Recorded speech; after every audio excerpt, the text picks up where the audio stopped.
Okay. Hello. Hello. Sorry. Hold on. Let me. Okay, that works. Let me exit out of this too. Doesn't take up too much memory. I should probably keep it up. Hello. I'm Zryken. It's been a hot minute. Hey, Dumpling. So the thing I forgot to do, right? So that I think this is just kind of just me on me. I forgot to give out a notice last week that I wasn't gonna stream. Not like anyone needed it anyways, because I did say it the week before. But I just kind of forgot to do so, and yeah, and then I forgot to put out a notice yesterday that I wasn't gonna stream either, because stuff. But at the moment, my camera seems fine. Normally, if I leave, like, if I don't use my webcam for a hot minute, it would just start, like, doing artifacts up the wahoo, and it's just weird. And I forgot where to put these figures. I have too many on the desk.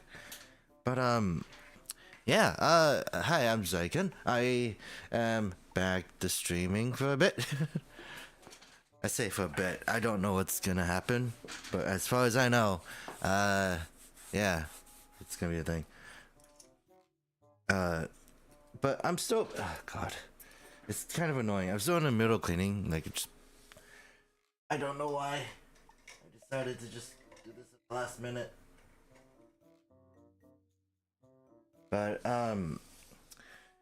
yeah, it's been a long time since I built something. I think it's just like 2-3 weeks ago or something that I last built something on stream. Hold on, let me figure that out. Also, I feel the allergies coming into a weird degree, mainly due to the fact that I can feel something in the back of my throat, and then my nose is getting stuffy. So it's like, it's that time again. When did this go out?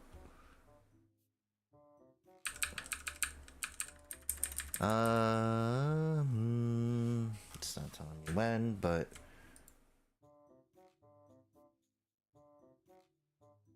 a month ago. It's been kind of a month since I last did anything. Last built a thing, huh? There was some things I built off stream, I think, if I remember correctly. I know one of them for sure was this horse, because I don't think I've showed this off yet. Also, in terms of like actual model kits, I haven't really been putting anything together other than like Soto Gotchard stuff. And even then, like, what was the last one I did? I think the last one I did was like the set that had Legend in it. So that's all I remember at the moment. In terms of like actual model kits I put together, I did put the Mutasoul unit together for Ariel, so that was fun. Another one, I built this, and I gotta sneeze. Hold on. Gesundheit. But anyways, I built this, and this goes to the Verde Nova, and the Verde Nova is by far one of my favorites, actually. If you guys saw my Twitter, I said flat out that this was like by far one of my favorite Novas because of the fact that it gave you this head and dunk it, but it gave you two different heads and two like ways to customize it. So you get like this one, which is like the Cyclop eyes, and you can just take the top off and you can see more of that, and it's like, that's cool. And then the head I'm using right now, if I could pry it off, that was not hard, but like you get the one with the commander horn, like what happens with the Zaku's, then just take that off, and then you get like this, and it's like clear green. I kind of wish they used a different color than green, because like the green on green it's cool, but it doesn't really look like much unless you put it in the under light. Like you can see due to how small it is, but like you can see a glimmer, but not in the right areas, and that's the kind of thing I found sad. But anyways, we're not here for that, are we? We are here to put together some a kit that I feel like I've been wanting, that I don't think I expected ever in my lifetime, which is a 30-minute fantasy. We're gonna be putting this one first, and then which way does it go? And then we do. So we're building the regular Liber Knight, and then we're gonna be putting together the armor set for the Holy Knight, and then the Paladin, and then after that we're gonna be mixing and matching, maybe, if we have the time. But yeah, what's another thing? Like, I think, oh, I think after that I put together the backseat as well, and I don't know if I actually did anything with this on stream. I don't think I did. And also, I don't know if I did an update or not, but I found Revenova's eyepiece. You know, the thing I lost 10 minutes in my stream. So I found it on the floor, and then I lost it again for another 10 minutes or so. And yeah, I came to the conclusion that recently model kits have been hating me. Also, another annoying thing is that I have this plastic mat that's supposed to like prevent like, well, it doesn't damage the floor anymore. But the thing I'm super annoyed about at the moment is the fact that it's so small that my range of movement with my chair is pushing it up. So normally I would be I tried fixing it a couple times, not rearranging it, but putting it under some areas. But I realized that it's too small, so I just spent like 10 minutes like going on Amazon to get a bigger one, and now I have to see if that one's okay. Because of the fact that this carpet thing is still rolling up, and it's super annoying. But I bought another thing with that too, so it's like, you know, it'll be fine. It will be fine. And now we have to open all of this. It shouldn't be too long. 30-minute missions is very simple. So it's, I hope it's something. I bet, like, this is one of those things where I was like, yeah, I wanna see this for myself. I won't really listen to any reviews until I get to this, until I do this myself, that kind of thing. Huh. That is one thing I did not expect. Hold on, I will show it, but so this runner says C, what is it, G3? Oh, wait, there goes that piece. Hold on.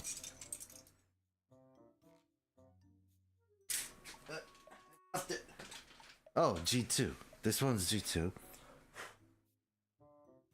And then G3. This piece is shattered. This piece, like, literally flaked off. So, that's that. And weirdly enough, I finished 2 different anime like recently. One of them, actually, I don't know if I could say finished. Like I just kind of had it as background noise, but I thought it was super cute. Like the first one I watched was called Hitori Bochi. It's not Bochi the Rock, but it's like, it's still kind of a similar premise of like girl suffers from social anxiety, but like it's a high school setting and it's kind of adorable. But yeah, now we gotta figure out It's interesting though. These have like different colors, so it's not exactly all one color. So this is like grayish for like the C plates, and then you get like this white, and it's like, huh, okay. And now, for the moment we've all been waiting for, we get to build it. Element core, water. Okay. Also, the funny thing about these is that I've been following this since like they announced it, right? But like this is like super like Bionicle-esque, I would say. And the reason why I say that is because like as you can tell, like they explain like the colors, like the all the blue on this is the elemental colors, and it makes you wonder if it's all like modular, if that's ever like a thing. But yeah, apparently, oh, they do the same thing right here. You could just put it all together, like if you're already familiar with it, or you could go the traditional way and just go the long way. So I don't really know which way I'm gonna follow because both ways sound fun to do anyways. But I'm just gonna go the long way, which is gonna be a thing. E, F. Oh God. Okay, it says right here what you need. So D1, E1, and F1, which are not these. Oh my God, they're buried, aren't they? Oh no. But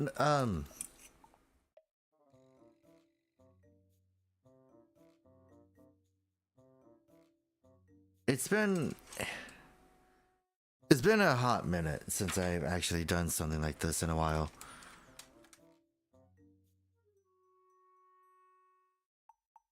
Oh, uh, should I separate these? Because I still remember you can do this still.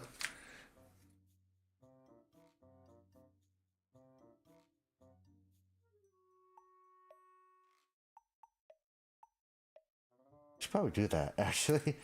Oh God. These are labeled in steps of 1, 2, and 3. So I might do that with just all of them.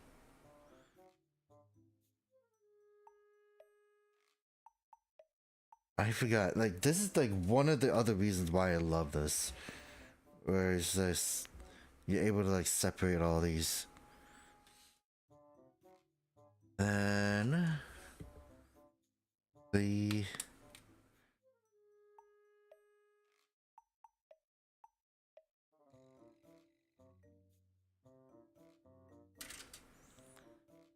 huh. This is the shield and stuff.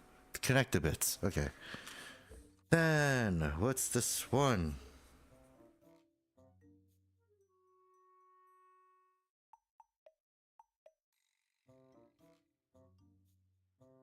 Let's see.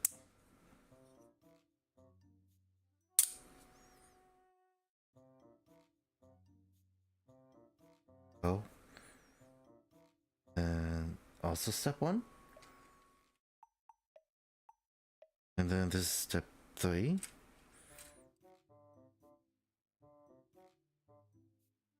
And 2. 1. Then this is another step 3.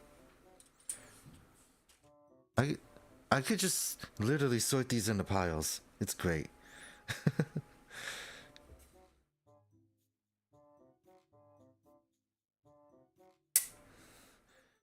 And then that 4,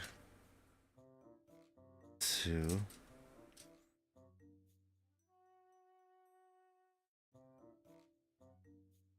The unfortunate thing I would have to say is I did just wake up and now I feel hungry. What a predicament I'm in. 1, Then rip this out. 2. Yeah, 2. This one goes right here. Then last one.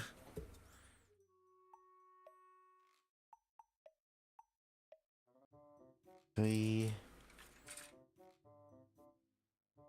This one goes to 2. Oh, these are the joints for the most part.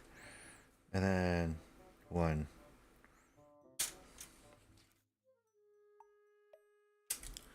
Hey. Oh, there goes that.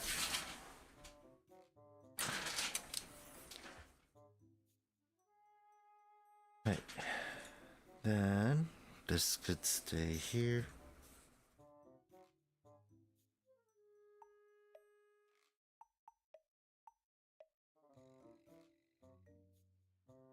Then there's the body. Should be fine. Just gonna put it here for that. Yeah, I just made it 2 different piles.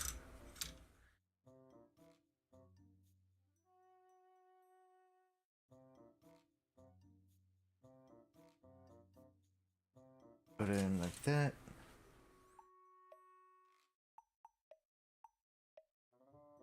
And this large pile can go back in the box.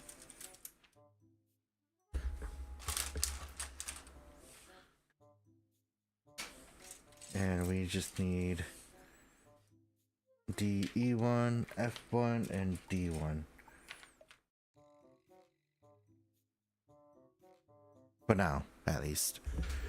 But yeah, back to the anime stuff. I was watching... Yeah, I watched Hitori Bochi. It was the short, like, 1 season thing, where there's only 12 episodes. It was very cute, very adorable. Slice of life kind of thing. Is what I expected, really. And then I finished the Shikanoko anime, which I think is still probably... It's not bad. But it's definitely, like, if you, like, just want, like, a thing that just doesn't really have a story, but just overall just silliness, then that's just one of them. Plus, it's just funny how absurd it is, but it's also very self-aware. It feels very self-aware, I would say. And, yeah. I might read the manga. It's just... I think it has a charm to it. Also, was it light? Oh, is that dark? Was it just a white balance? I think it's a white balance. Because everything is so bright.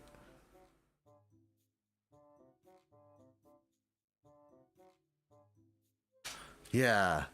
It's just funny how it's just kind of... It's not even apologetic. It just kind of just happens. Even in as far as I read in the manga of Shikanoko, it's unapologetically wild. But the OST for Shikanoko was also really funny, cause every time you see a deer, it just kind of goes like it just kind of says Shika. That's just literally everything. And the main character is just trying to make sense of it all, but then I don't know. I love the main character's reason. Like, I just kind of think the main character herself is just stupidly serious. But like, I don't know. I love how they're all just poking at her too. Oh, she just sets herself up for that kind of thing. So I just think it's funny. Goes in like that.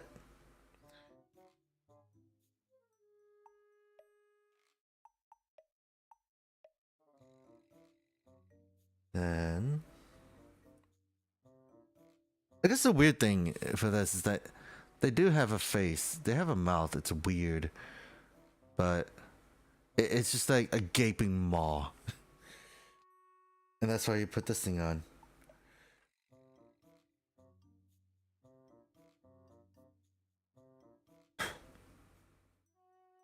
And I'm pretty sure this is like a thing that you have to remove for the other armor bits.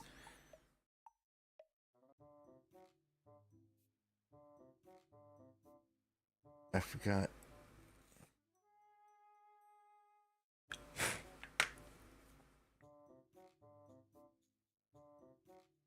But fun thing about this thing now, I look at the head, and I can't help but think Optimus Prime, and mainly because of like just how the head is designed, but it's just round.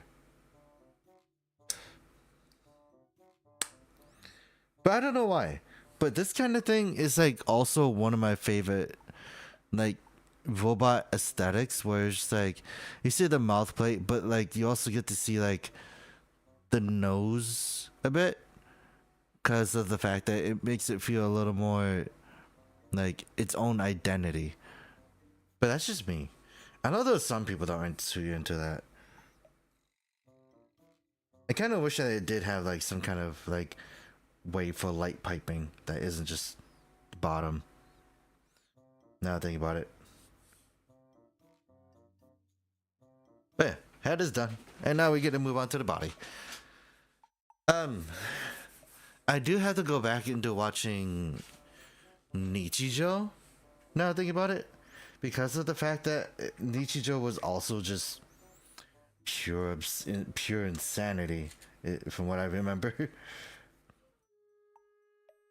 As recently, I found a video of like the ending, like for every episode of Nichijou, they always had like some sort of voice actor, just like in like a situation of just a normal thing.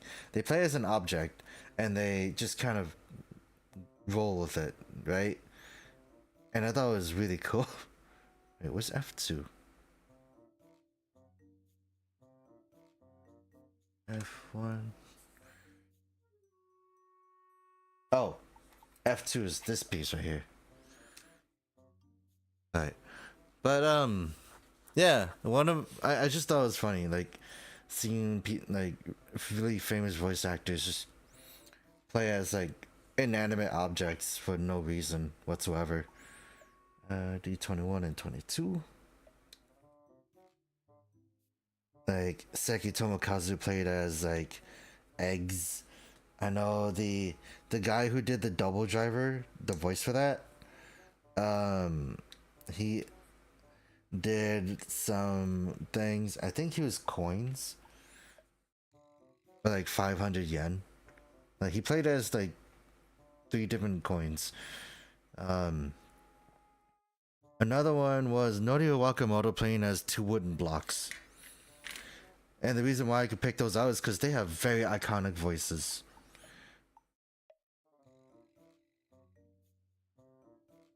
Okay.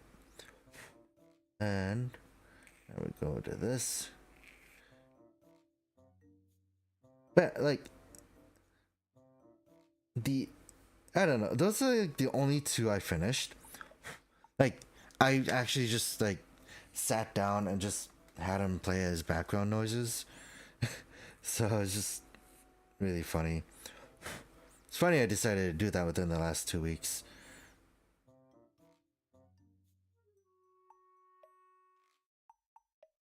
And get to that here. Then this one here.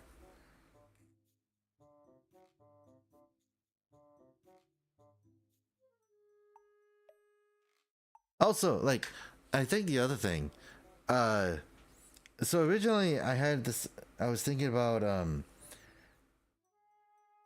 maybe streaming on Twitch.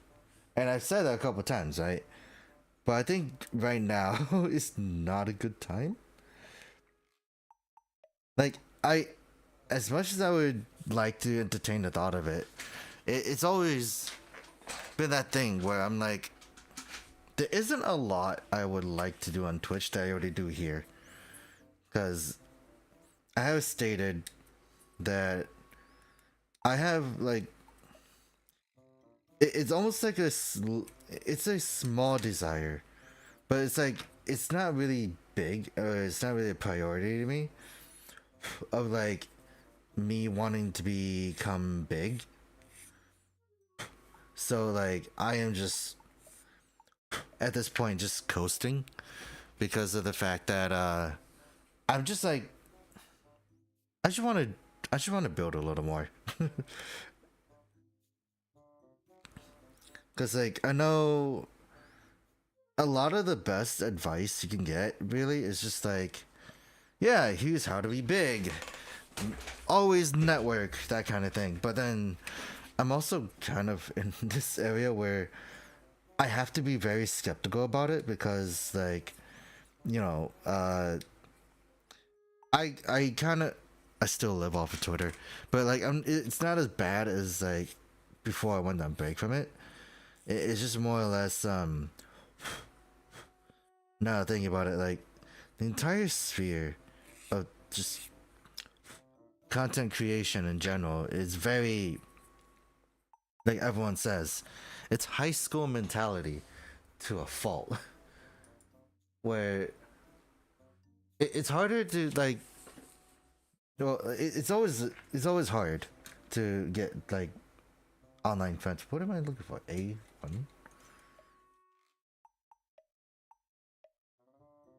and 14. It's 14, isn't it? Yeah, A14. But like my biggest problem is the fact that like I think if for Twitch, if like it's one of those things where I do agree you can't just do like everything all at once, or like not every, maybe not that way. I don't say this from experience either. It's just I've seen people complain or like kind of just express themselves saying like how they've been doing streaming for uh like a couple years and all and such, but like they express how they're not growing like, in numbers, and how they want to make a large community but it just never happens, and they've only done the one thing which is basically streaming like what I do, but like they want it, like they've been at it far longer than I have, but like they have like it's the curse of content creation where you just focus on the numbers, and even I'm not uh, innocent of that either. Because wait, hold on, goes like that, okay, but like I uh a lot of the advice I've seen is just like don't put your eggs in one basket, like spread them around, like basically just do like if you solely do Twitch you're not gonna get far. If you solely V-tweeter I think was what a quote was, you're never gonna get anywhere.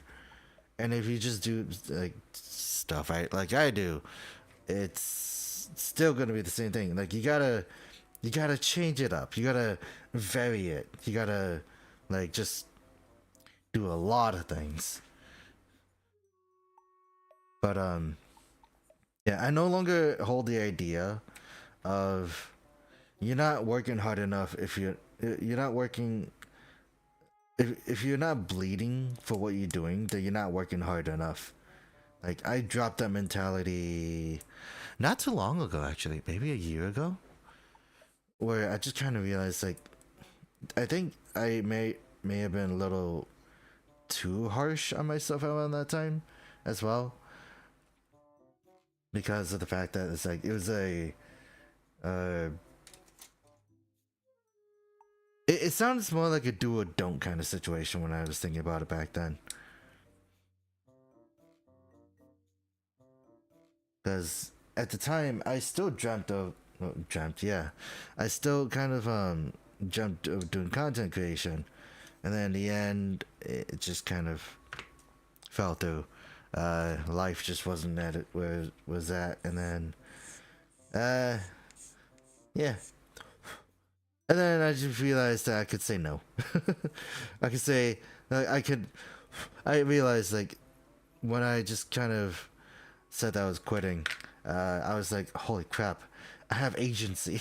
I have like the ability to just say no and just move on, that kind of thing. Yeah. So the detail bit is the fun. Okay. That's interesting though. Seeing how this goes.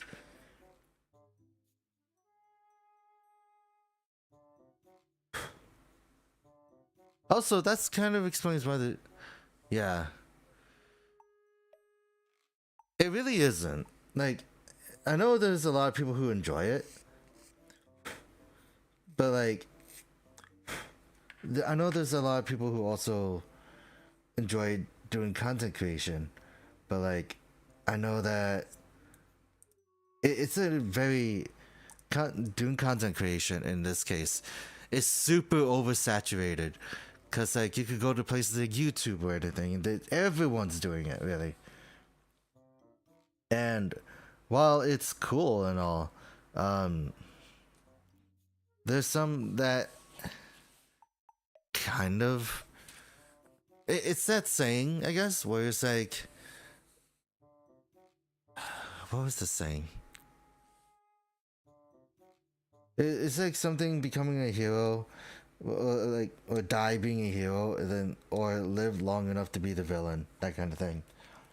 And if anyone knows, the YouTube lifespan is not long. uh, like you're bound to just basically either lose popularity or like ratings, and then like just kind of fall into obscurity, or just fade as a memory. But like it's the same thing like VTuber graduations too, where it's just like recently, Ami announced her partial graduation, and a lot of people are like, rightfully so, very mixed on it, because like it's one of those things where it's like, yeah, we didn't see it coming, but like they're still being them. They innovated another way. There wasn't in the VTubers. For those that don't watch VTubers, right? There's two ways to. There was two ways to basically quit. It was like one way or another, but this way, Ame introduced a way of basically, hey, I am like the Ame way, I think is what people are coining it as, where she isn't graduating, but she's not gone. But she she's just not doing things. She's just not gonna be streaming anymore. But she will show up for like special events and stuff. And I think it's the best way I looked at it in my head was,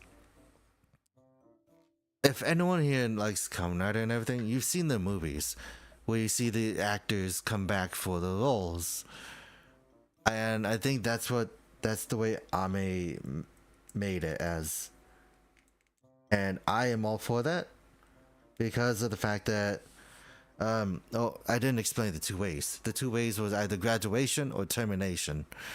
Graduating is literally just saying like you're putting your role as this person or as this idol or something to rest, never picking it back up and moving on is how I looked at it. But then you get termination, which basically is also just another white screen of text of just, yeah, this VTuber or like this talent broke contract and we are letting them go. technically also AKA getting fired. But I may introduce the way of, hey, I'm not exactly leaving altogether, but I'll still show up occasionally. So I'm excited to see where it goes. As sad as it is, for especially for people like Ame, who's been around since around like 4 years, and like one of the biggest influences in the VTuber history ever, like one of the biggest pioneers in VTuber history.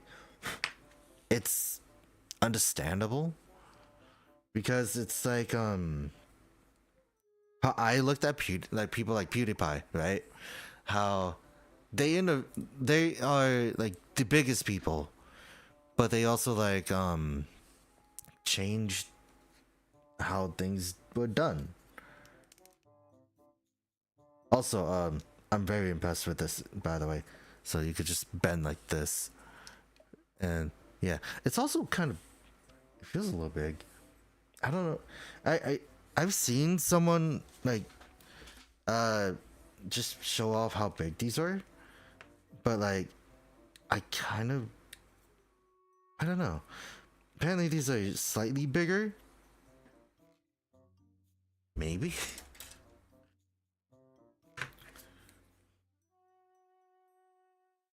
Yeah, it's one of those things where um I think it I think it's always cool, like seeing people change the game. People change, constantly changing the game. How it's supposed to end, where sure, it's like a large hurdle, but like I'm just kind of happy it happened. But that kind of thing does exist. I also went a little too far ahead. I skipped an entire step.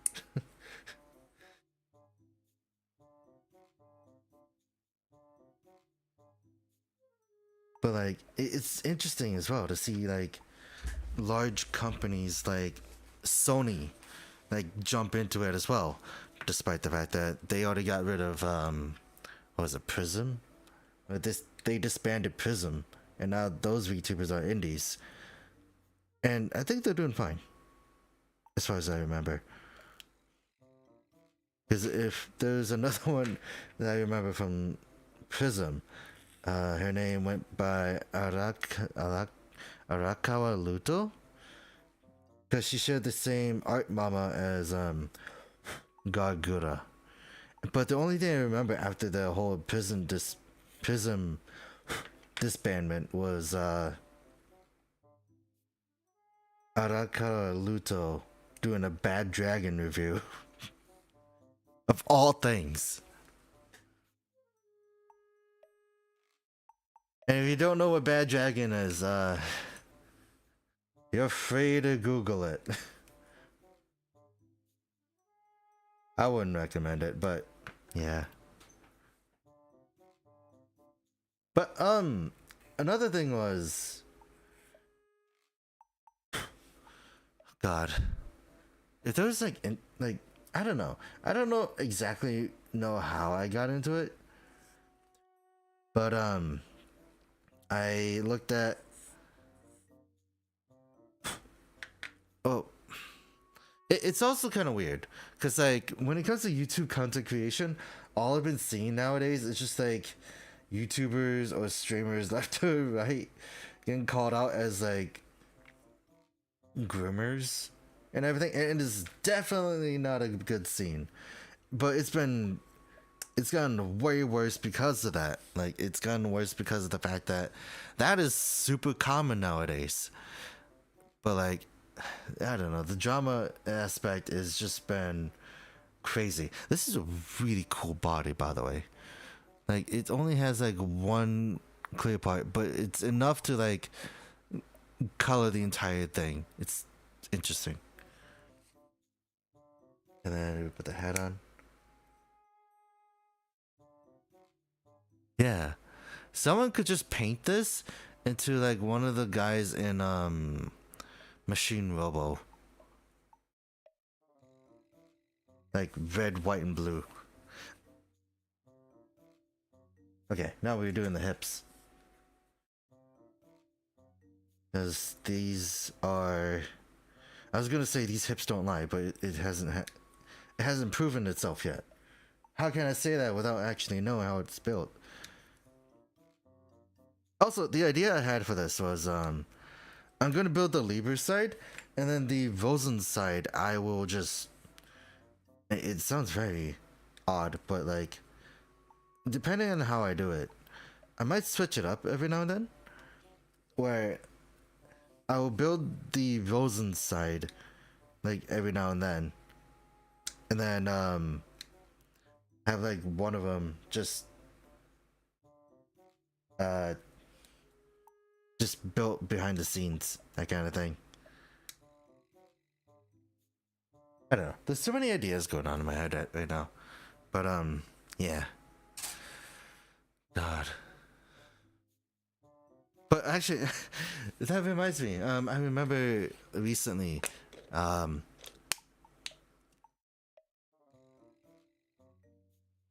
listening about the... No, not listening. Recently I found out about... I don't know how it happened, but I didn't hear about it, but a friend of mine sent me an invite for Deadlock. I didn't know what that was, and a part of me was very concerned because, like, I've never heard this before. Did my friend get hacked? Because I learned after that the game Deadlock, you know, a game made by Valve, strangely enough, is invite only, so you could just invite your friends if you get lucky enough to get that. And then in the end, I don't know. It's like the best way is it's a MOBA third-person shooter, but like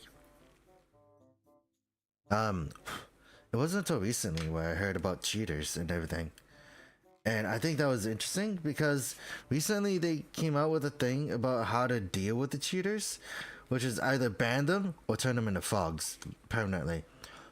And if they're like in fog form, they can't do anything. All they can do is just walk around.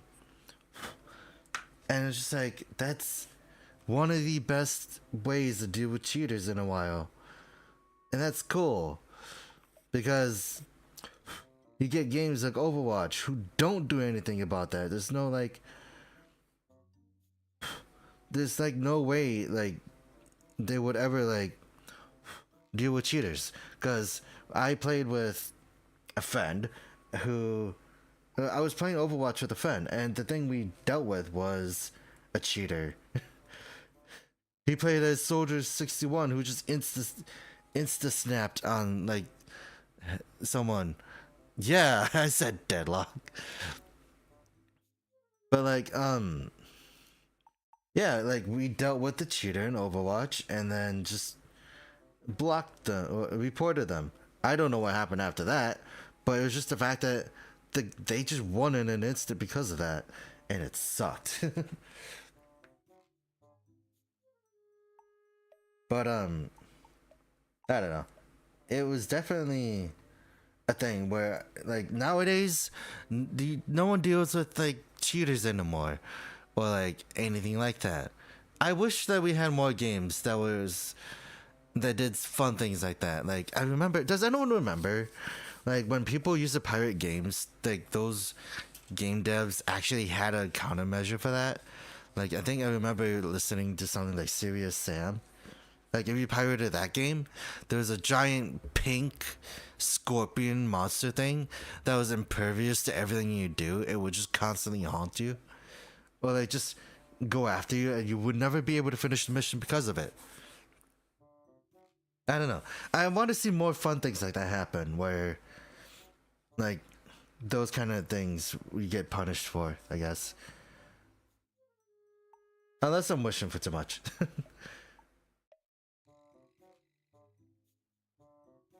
I didn't need this at all. This is just armor. Anyways. But it says 1.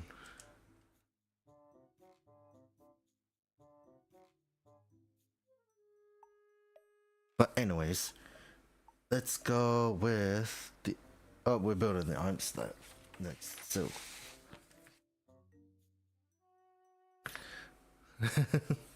But no, like, I think Deadlock is a fun game. It's just...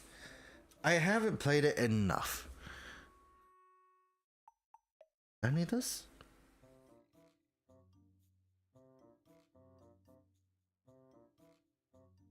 I don't think I do. No, I do. A...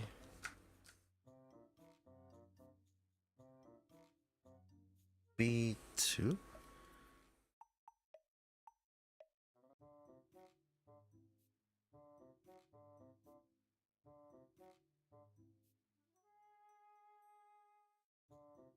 I don't need the G plate yet. Oh, I think the G plate is just armor.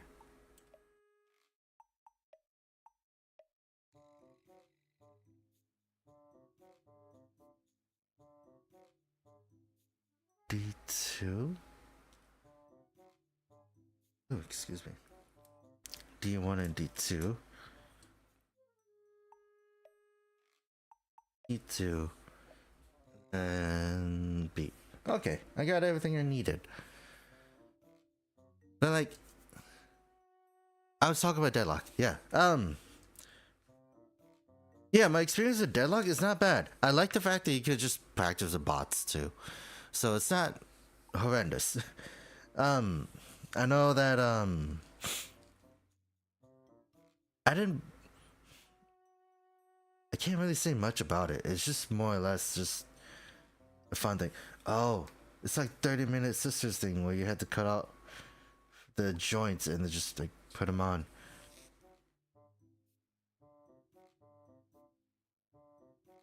But shouldn't be too bad. Right. But I need the C plate first. C5, 7, 5, 6, 7. And they just say you need 2 of them anyways, so 5.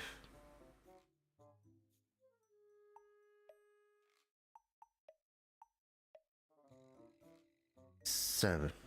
Okay. Also, actually now I realize it.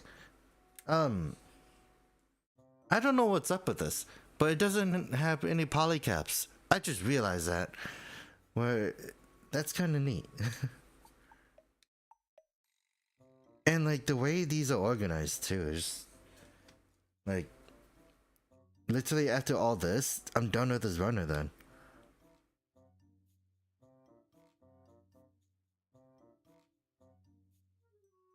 So this is just like 30-minute sisters. It's impressive, actually.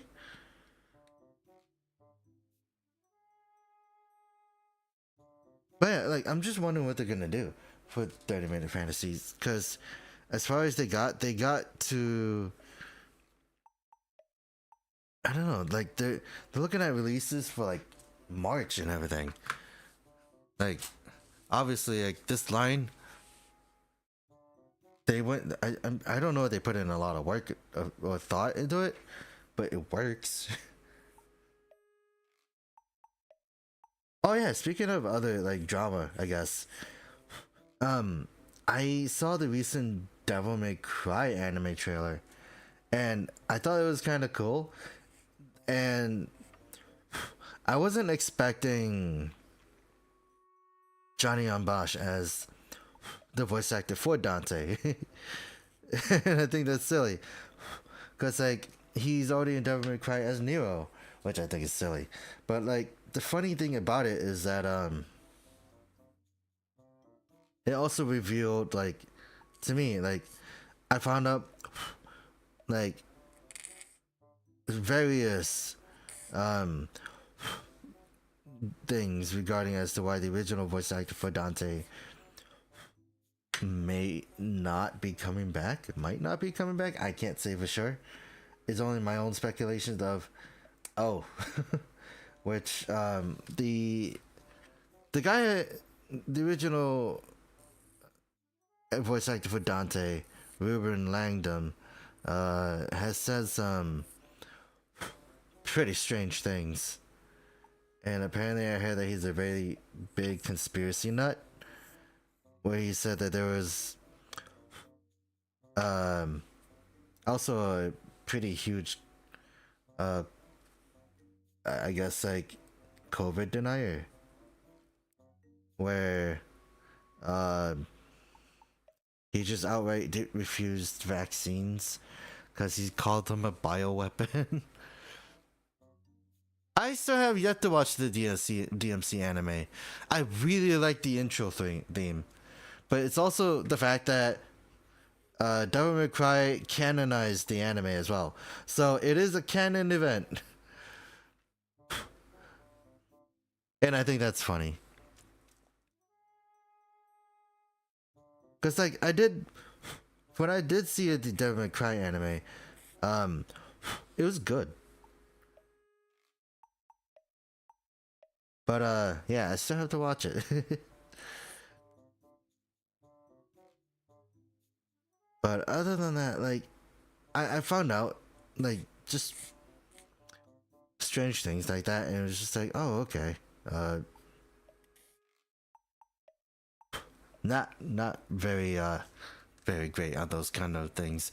I realized that I've been seeing a lot of that recently, where it's just like voice actors or celebrities kind of like saying, I guess, strange things like that, like the real people, and it's just super strange.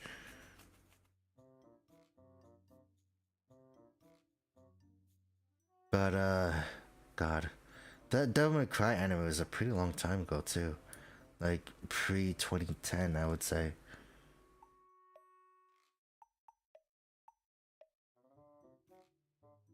But I know someone on Twitter also said like, yeah, they should have gotten the original voice actor for Dante in from the first game or the second game at least.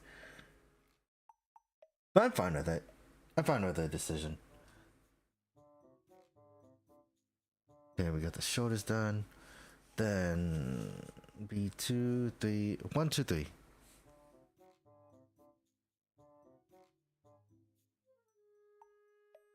See? It's right here. Right.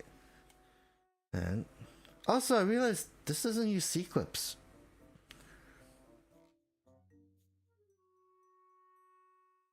which is, I guess, kind of weird, because some of them had like C clip joints and everything. Like the 30-minute mission ones that did, but like the fantasy ones are definitely built different. Is what I can say now.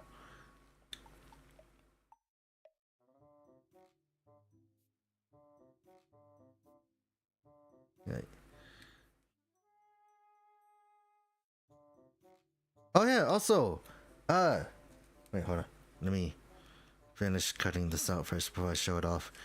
I forgot about it, but like it came in the mail not too long ago. But oh crap, it's under this. So, another thing I wanted to show was the fact that my Black Knight, my 30-minute missions Black Knight came in like this, right? Because the boxes are just really heavily like just dented, but it's fine, right? But I got another thing from P Bandai, and it is the Gundam Mudrock, and I'm excited to put this thing together, but I'm just holding it off for a bit, so then that way. Oh god. But yeah, like it's so weird, just the way it was handled. That it's just like, okay, funny. But like, I don't know. Like, I'm just thinking about like the whole discourse because it's just the fact that it's just weird. Because Ruben Langdon used to voice Ken in Street Fighter as well, but then he got recasted. So I'm like, oh, okay, that's unfortunate, I guess.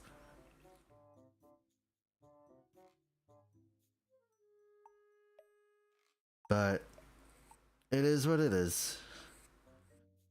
The age of social media is still weird, where it's like a lot of people always like, it's either people are always going after each other or just, I don't know. It's one of those things where it's like, I kind of understand that some of it, because it's like, I too am chronically online. So I can definitely see where a lot of things could go wrong, really.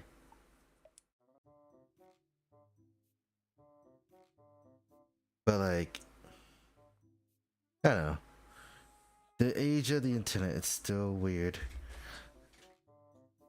One day, someone's gonna develop a hard light technology for that kind of thing as well. Which I wish happens. Cause like, how cool would it be to just like get your phone and just like be able to like take what you see from the screen and make it like a pop out, and you don't need a projector for it. I honestly think that'd be cool. But it'll also be like sharing your phone, really. So you're gonna have to be very careful what you do with it.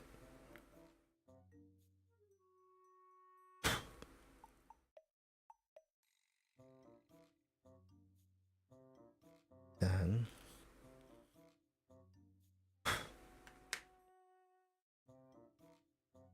now we got that.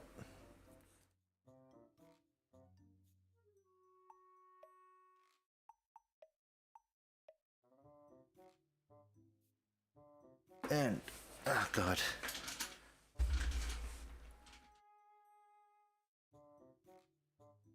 And 12 and 14. Okay.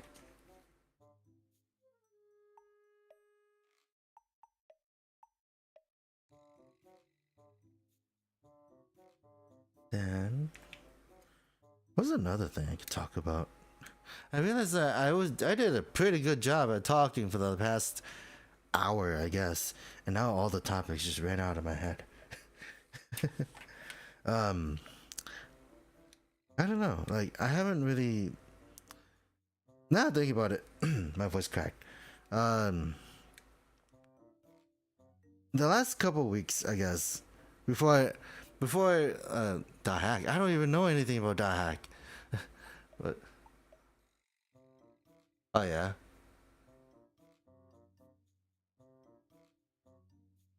I didn't know they do that, but like, actually, now I think about it, that does sound a lot better than. Actually, why does that sound very? It sounds like a VR thing, where you could just have a VR headset and the controller, and then just like, I think you can still use a controller. Maybe. My God, is my voice getting hoarse? Hold on, do I need water?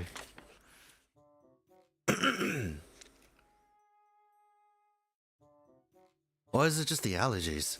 Like, I don't know. Oh, actually, another thing. The one thing I'm kind of happy about is the fact that, despite me being chronically online, I've managed to just avoid spoilers and stuff for Transformers 1, which I think, I was talking about this with Ryder, and he was like, what spoilers? Like, it's something everyone already knows. And it's like, you're not wrong. So I just thought it was really silly. Just like, is that? But it's also just that kind of culture where everyone just kind of just like, yeah, this happens and stuff, and like, there's no like sense of like, just the thing where it's just like, yeah.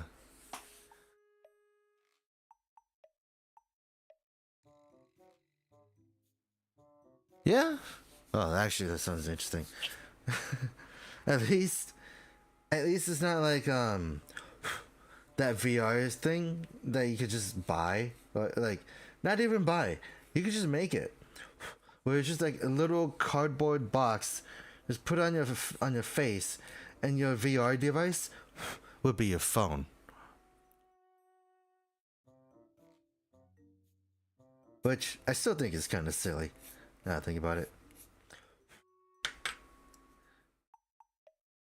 Let's see.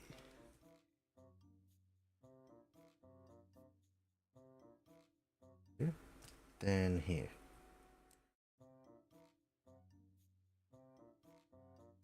But like, the one thing I really want, not just hard light, so like for example, take a, let's see, take this thing for example. You can take it A to B, put it on a base, and just be like Gundam Build Fighters for real, but with model kits. Wait, what?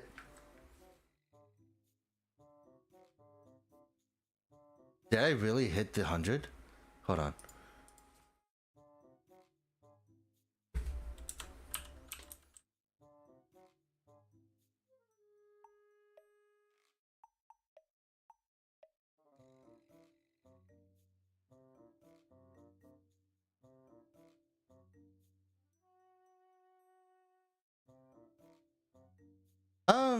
I didn't hit the 100, did I?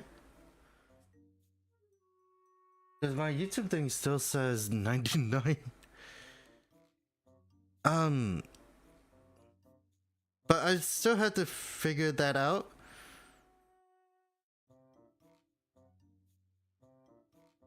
But no, I think the weird thing is that the reason why I got up to, I have an idea. I even made a tweet about it. About like, I'm so close. I know what I want to do, but I don't want to do it at the same time. Because it it's a try not to cringe kind of thing. And it's like, I know a perfect thing for me to do to make myself cringe right off the bat. But it's not like a batsu, it's more like a thing where I just kind of look back at like things and just show a side that I've kind of deleted from my hikikomori days, because I used to be a shut-in because of the fact that I used to be like, I used to be jobless before, but I used, that was when I actually was doing other things like actual like content creation stuff, and like, I don't know, it was a really interesting time. I mean, in my case, it's like if you're reading yaoi fan fiction alone and try to be very expressive about it and you still have a recording of it, then yeah. Which, thankfully, I don't, I think. Hold on.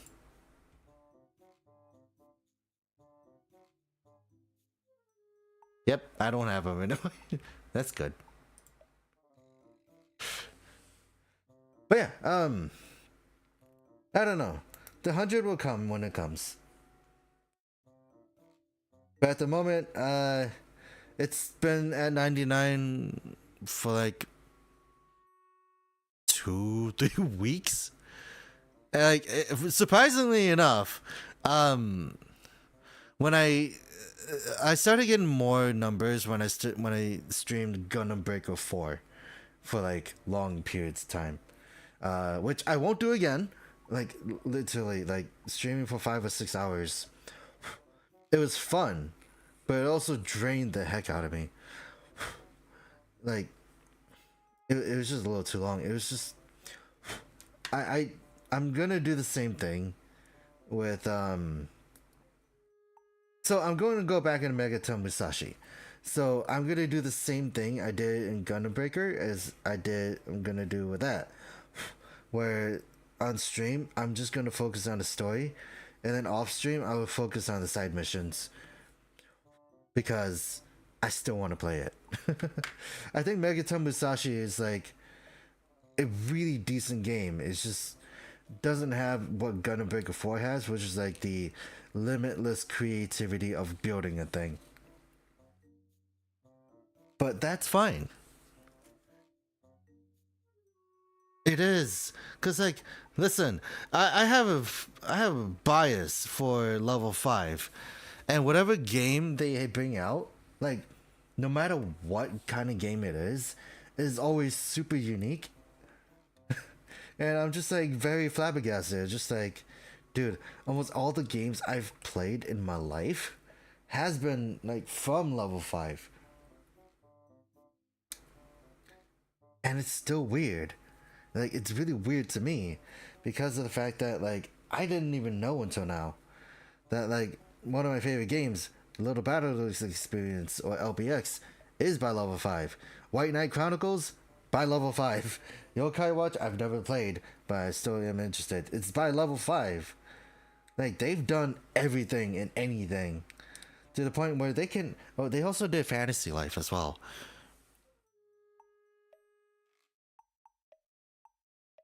Yeah. like the games I play have been like very, I don't know, it's just great. Because like I didn't even know, like, here's the funny thing. I didn't even know about Armored Core until my dad bought Armored Core for Answer. And I was just like, you know what? It's a cool game. And then like I tried out a bit of 5, which I probably should play. Because like I played a little bit of 5, but I didn't finish that. And then I played Verdict Day and I finished that.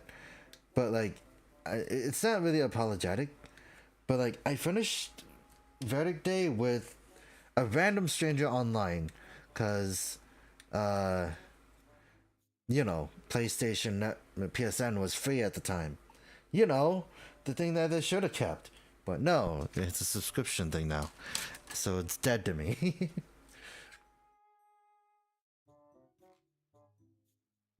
But like I don't know, like a lot of the games I've been playing.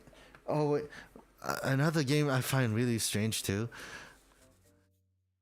Yeah, and the fact it's coming back on the Switch. Like, Fantasy Life is coming on the Switch, and I'm like, okay, cool. Still need to finish the 3DS one, because then the 3DS one I was trying very hard to lock in as like the blacksmith, because I wanted to pull the sword out of the stone, and I still haven't done that. I'm still on that path. I burned myself out because of it, and it's sad.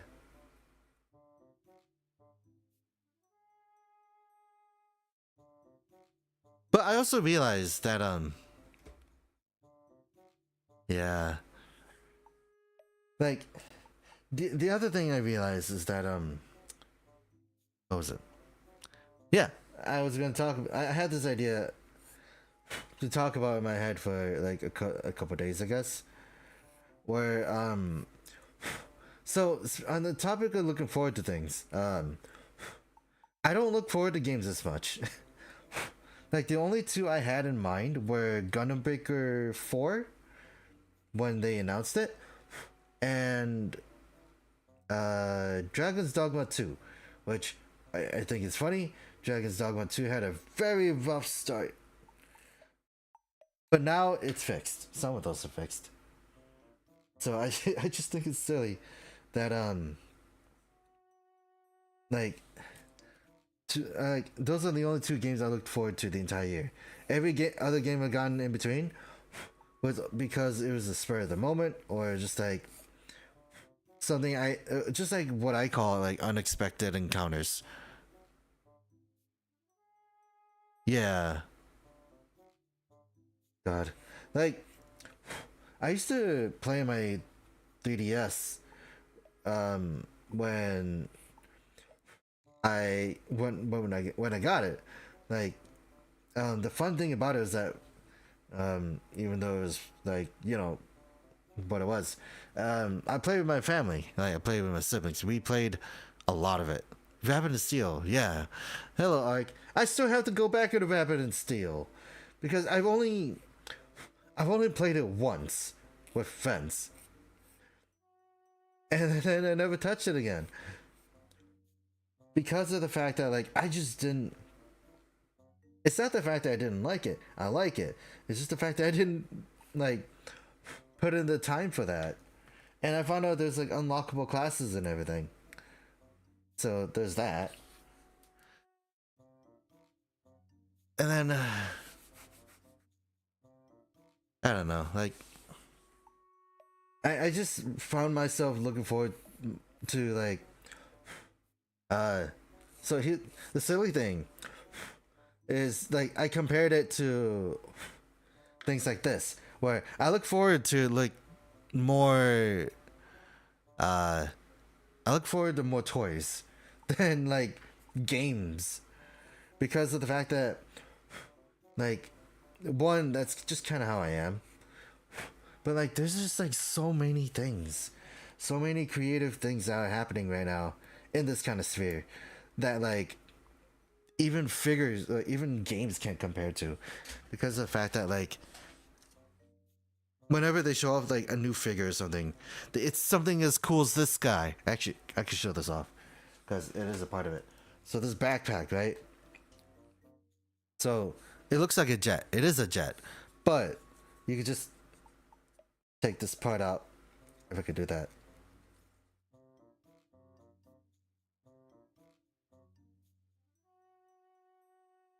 Can't take this out. I don't have nails. So you get to take that part out. And this thing turns into a backpack. Goes into the back. Like here. Then the two pegs. That. Then, the cool thing. This fun part becomes the chest. And it's like, honestly, one of my favorite aesthetics of a robot. Where it's just like little chest, like little thing on his back. But it's wings. And then you can also like sling this under the robot, just for like the total Gundam thing, or just like cannons on backpack, or remove it and just give him two rifles, that kind of thing. And it's like, dude, I look forward to this because it's just fun. Like I look forward to more of these because of the fact that it does have like also a credible source kind of thing. Whereas it's not like a game where it's like buying this, but you have to buy like, well, actually no, it is. It's more affordable actually. These aren't $70. No, it's 70 USD. So I'm happy about that. So let's see. I'm just gonna put this on anyways. Oh god.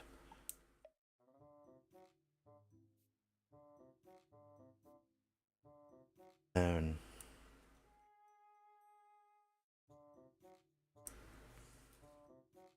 what do I need?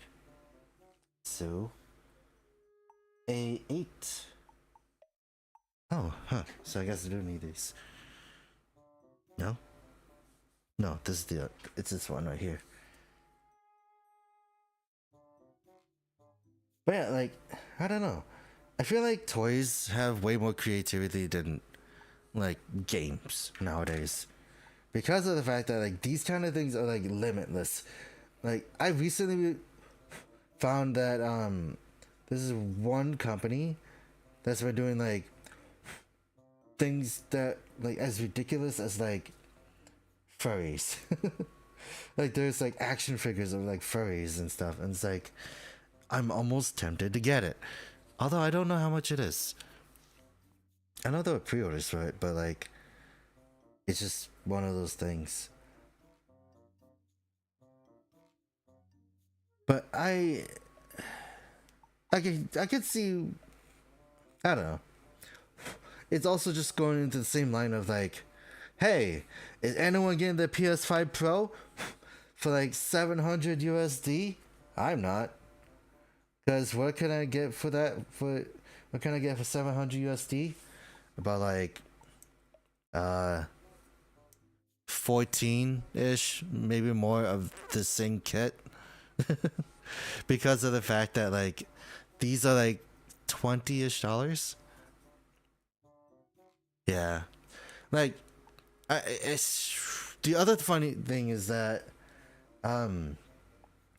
it's also losing to things like PC, like consoles in general, I think would most likely be losing to PC because of the fact that, you know, PC all in one kind of thing.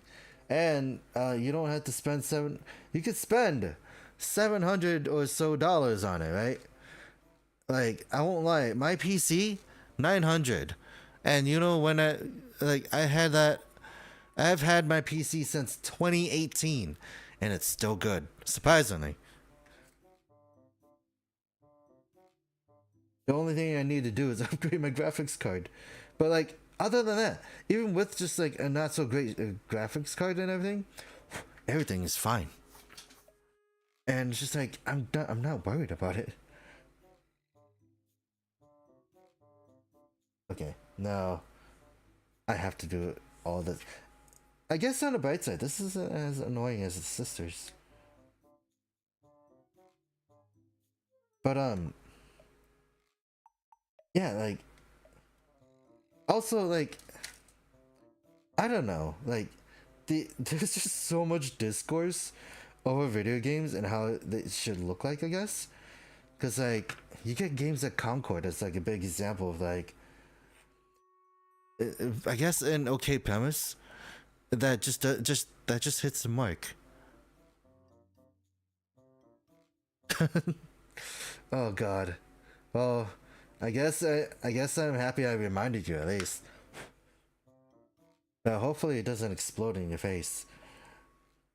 And now that I say that, if it does happen, you could blame me. But like, the thing I don't like about video games nowadays is like the discourse of it existing. Because like I said, Concord is one of those examples that baffles me, I guess, because of the fact that like, design wise, I do agree it's not my favorite, and I've seen like from an outside perspective of why some of the designs don't work, and it's still one of those weird things where I'm like, who is it for? You know? But I'm also in that area where I'm like, it is sad because like apparently that game was in 8 years of development, and by the time people called it by the time they called it a hero shooter like Overwatch and everything, I'm like, yeah, okay. Actually, I won't lie, I shared that same experience with another game. I managed to get into a beta of Cinderality, and I dropped that. Hold up. I dropped the joint. Now I gotta go find out on the floor.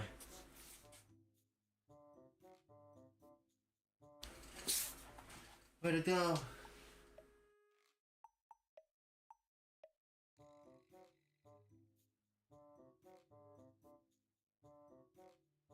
Oh.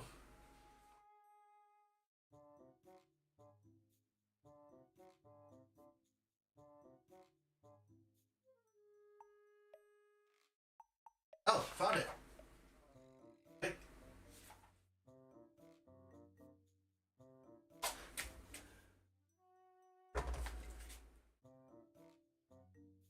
I'm gonna take those cans out.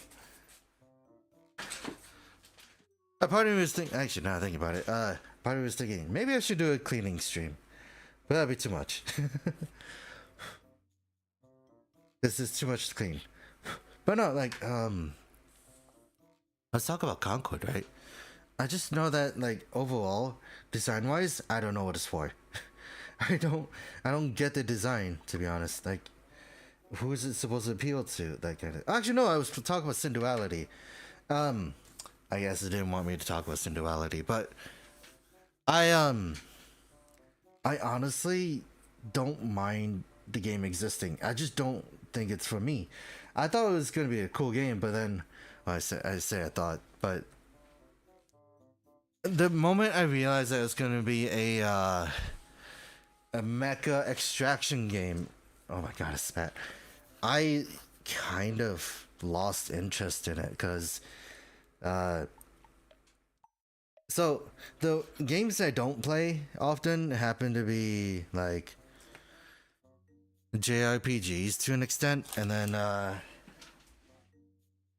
what was the other one? Extraction shooters. There's a few. Not a lot of RTSs as well, but like I like games that feel more interactive, or like responsive, like action, that kind of thing, like hack and slash and whatnot. Um, but like I honestly,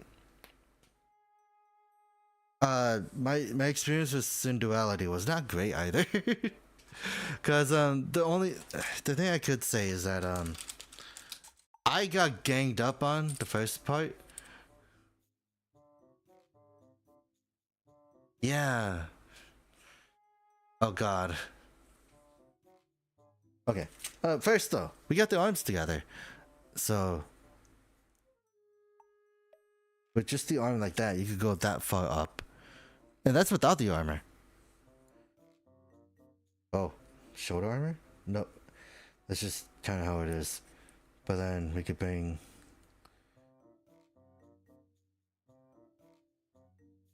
So you can reach up this far as well. How far back can he go? But like the single joint elbow thing is always a really nice one. But I realized that yeah, like I don't know, like when it comes to like Western game design and stuff, I'm not a big fan of those. If I had to be honest, like I realized a lot of the games I have been playing have either been like that that aren't exactly like developed by Westerners in a way, but it's like it's not really poking a finger at it. It's just more or less like I think I found my own aesthetics, like yeah.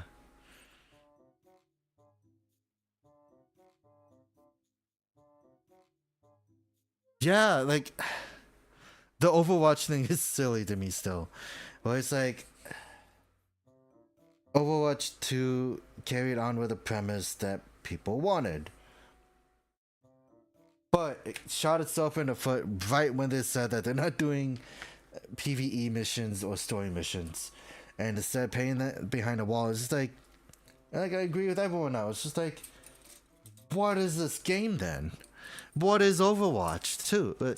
What's Overwatch 2? Yeah. Like, um, I don't necessarily have an issue with it, but it's just like if it's supposed to be like some kind of like pop culture thing, then it probably should have just been a little more decisive with it. I don't know if that's the case, but like I do think that it probably could have benefited from like maybe not going with the direction they were trying to go for. But the way I looked at Concord was just like, what is this? But like, I know, I think that's what happens. I would like to believe is what happens when a game tries to be inclusive, too inclusive, and it just kind of backfires. When it's just like, what is this? What is this supposed to mean? Because then people will just look at it as like, at least what I think is like, some people might look at it as like some sort of propaganda message. I wouldn't really think it's a propaganda message, but like, I don't know. Like, it also, what also killed it was the fact that it was like 40 USD right off the bat. Like, you couldn't even, like, when all the other hero shooter games that we have nowadays is like free. But like, the only caveat is that you had to pay for cosmetics, which is totally fine, because Overwatch does that. Valorant does that. I think. As far as I play Valorant, it's like, yeah, you can just basically buy skins or battle pass or anything, things. But like, I don't know. It's like, how did? What is that ever okay? Like, I know there's like one or two games that does that, but at least it's not like, at least it's not expensive.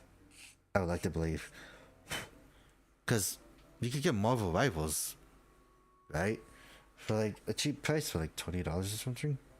I don't know. Is it even out? Is Marvel Rivals out? Should I check that? Do I have Steam? Yeah. Let's take a look.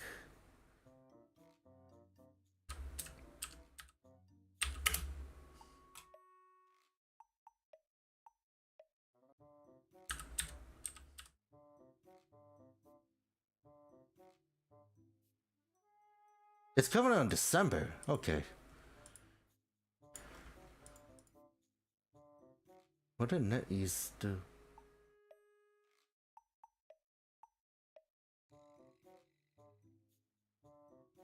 Huh. I didn't notice that. The people that develop, wait, yeah, NetEase, the people that are doing Marvel Rivals, did a game called Super Mecha Champions. And Super Mecha Champions is a battle royale mecha game that's free. And that has mixed reviews, but it's like, it's something. It exists.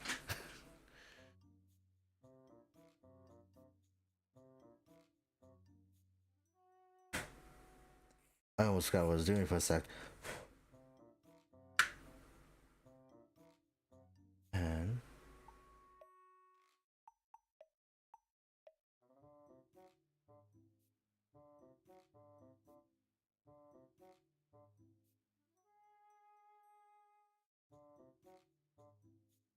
on the bright side, Hermit, have you seen this? From the looks of it, they don't have the ball jointed thighs.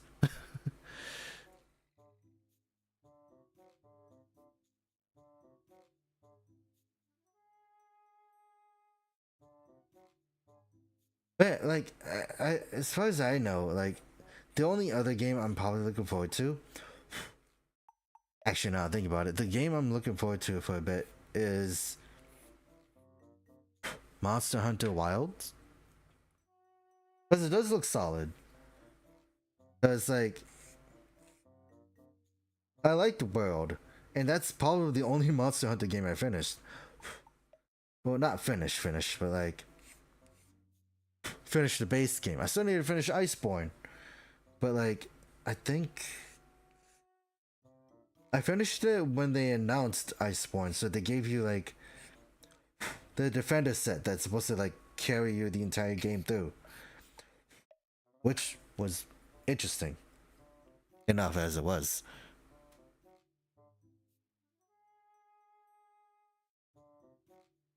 But like, I don't know, like, what I think about it, um, I don't know. There isn't a lot of games I'm looking forward to. Like personally, uh, oh god, there's a lot.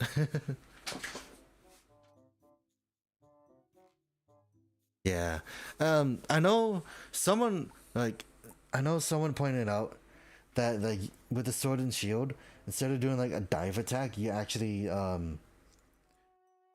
you're actually able to cancel it with another move. So it's really interesting seeing where that goes.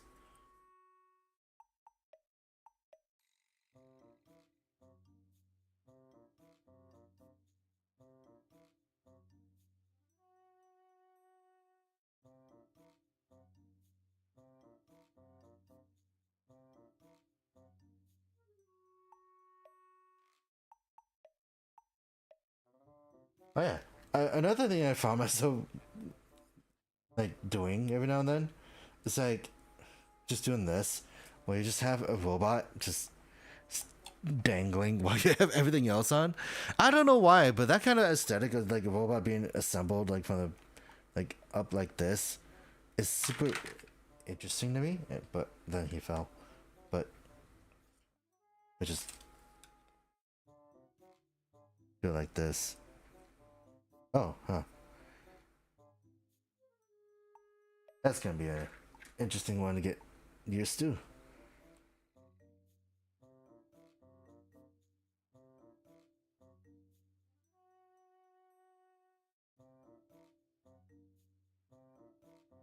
Oop, that's not what I wanted to do. This is gonna be a 50-50 for me, whether or not I'm gonna hate these joints for the hands.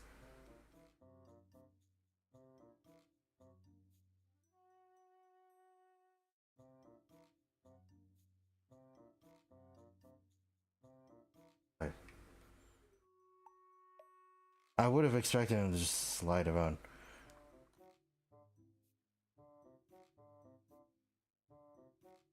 Right. There we go. But yeah, like the one thing I would like to say is like if they ever show off the like the one thing I would like to see um for Wilds is if they did the weird thing that Rise did, where with the gun lance you're able to like propel yourself towards the person or like the monster you're fighting.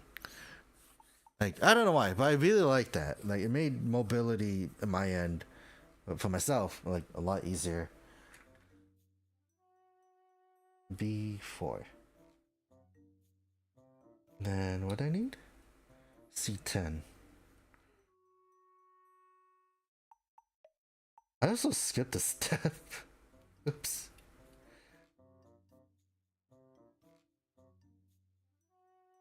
C9, C9 and 11.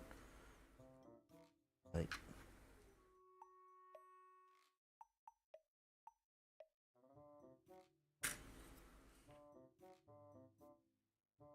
let's cut this out. It goes here.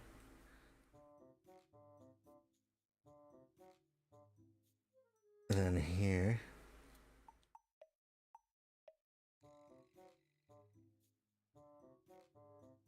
And another one. Another one right here. But yeah, like, actually, going back to Monster Hunter, the only other weapon I've actually used is Switch Axe, because it's very easy, because I played solo most of the time, and then like Charge Blade, because you know, sword shield gimmick that transforms. I love transforming weapons, and I don't hide it, because like I just like really gimmicky things.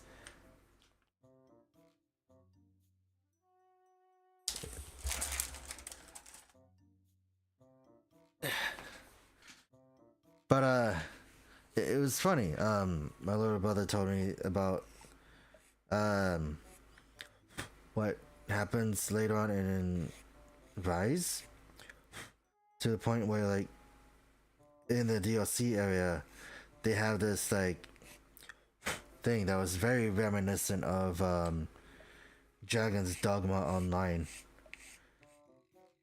which I still think is a fun game, but I hated the MMO aspect of it. I think that was like one of the times where I really started not liking MMO. Like it made me it was very daunting. Like the realization of what MMOs are through that.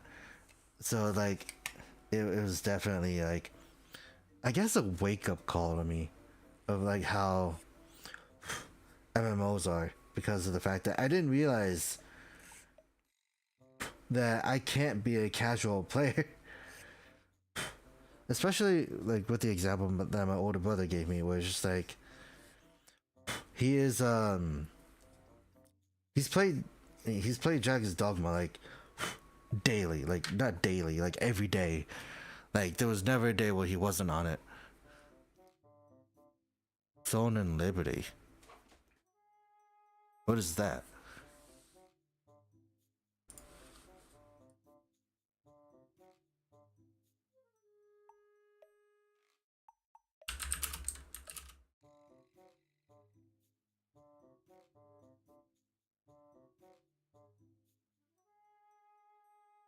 The PvP?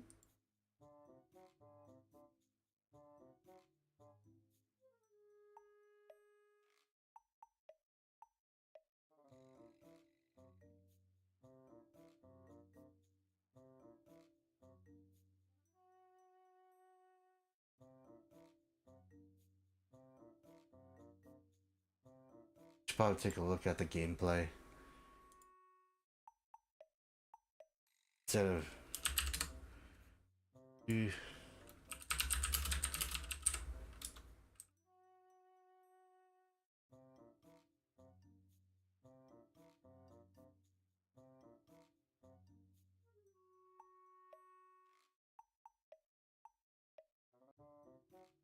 Hmm.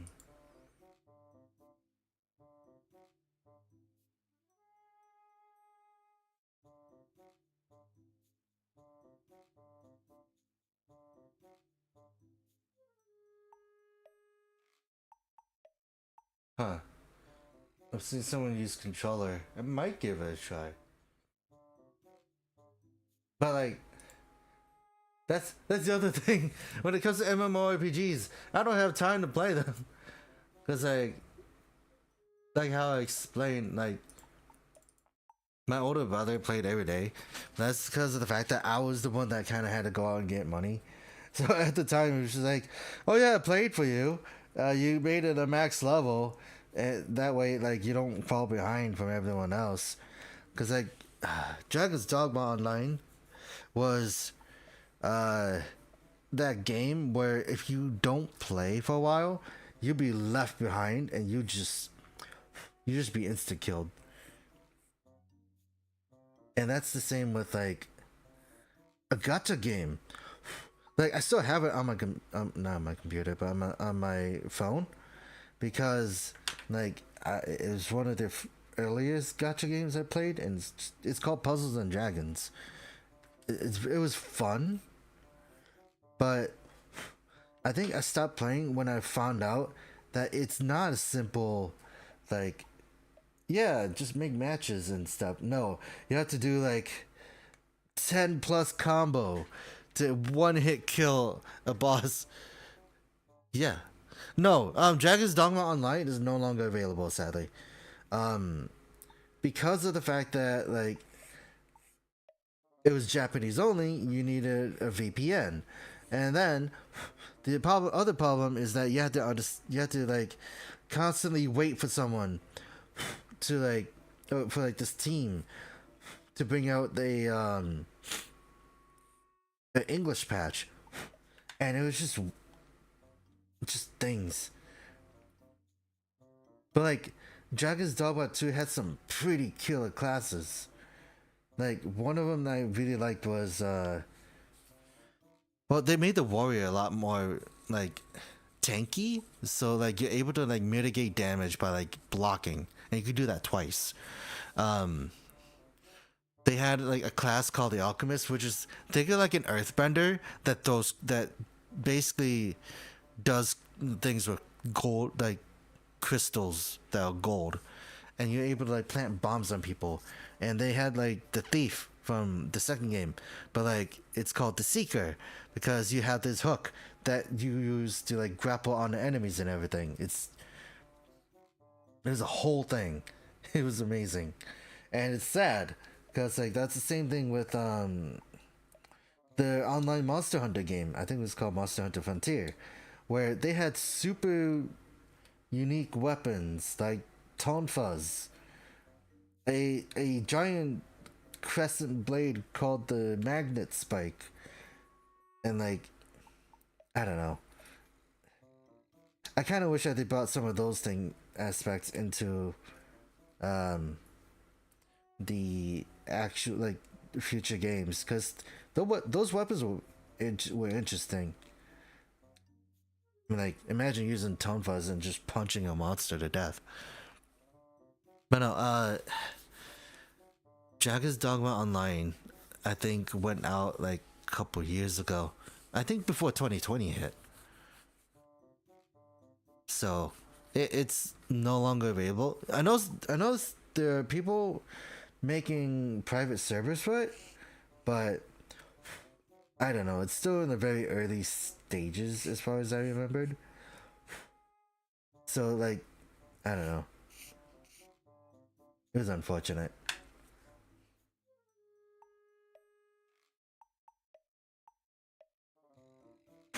And then there's this game that I played a long time ago in my early years of like actually playing games on PC. And it was a game called Rise of the Incarnates. And if anyone remembers that, it's the best way I could explain it in terms of gameplay, Gundam Versus. So it's Gundam Versus, but with people that actually, but with like a Devil May Cry thing where everyone looks cool, but has this like devil transformation kind of thing. And yeah, but it was online PvP, and then they got rid of it, and it was dropped that. So there's that. I don't know. A lot of the games I played were good, or I thought were good. um, but like now they're out of service, that kind of thing.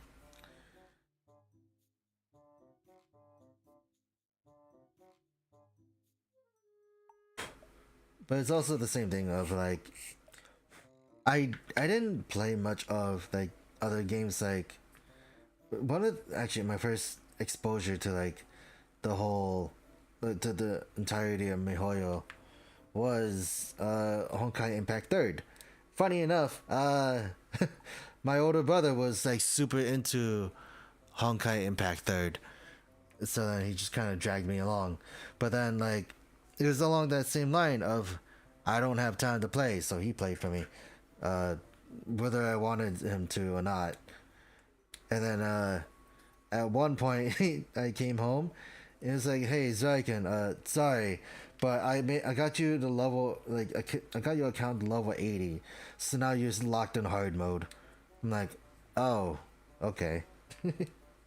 So it's just like okay. But no, like it's also unfortunate for me where it's like I I'm really just am just a casual player, and then like I guess like one game I was looking forward to the most was Fantasy Star Online 2.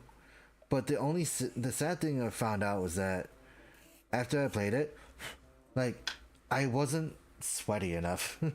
I guess like I didn't know I don't have the MMO mindset of like or like just game logic or the awareness of just the fact that like you needed X equipment for X event, that kind of thing, and that immediately like took me out of the game because the fact that like I just wanted to have fun. I didn't want to like go into this whole thing of knowing like what you needed, how to do this, and like just how to do it right, I guess. When I just wanted to go in, have fun, and that's it. But like, I guess in my case, that's just not my kind of fun. but it's also the reason why I don't play like Hunt Showdown, because like it's not a bad game, it's just not a game for me. And I think that's why like games like Megaton Musashi and like Gundam Breaker or something like that are like up my alley, because of the fact that they're simple to me. Huh, he has an ankle guard. D129.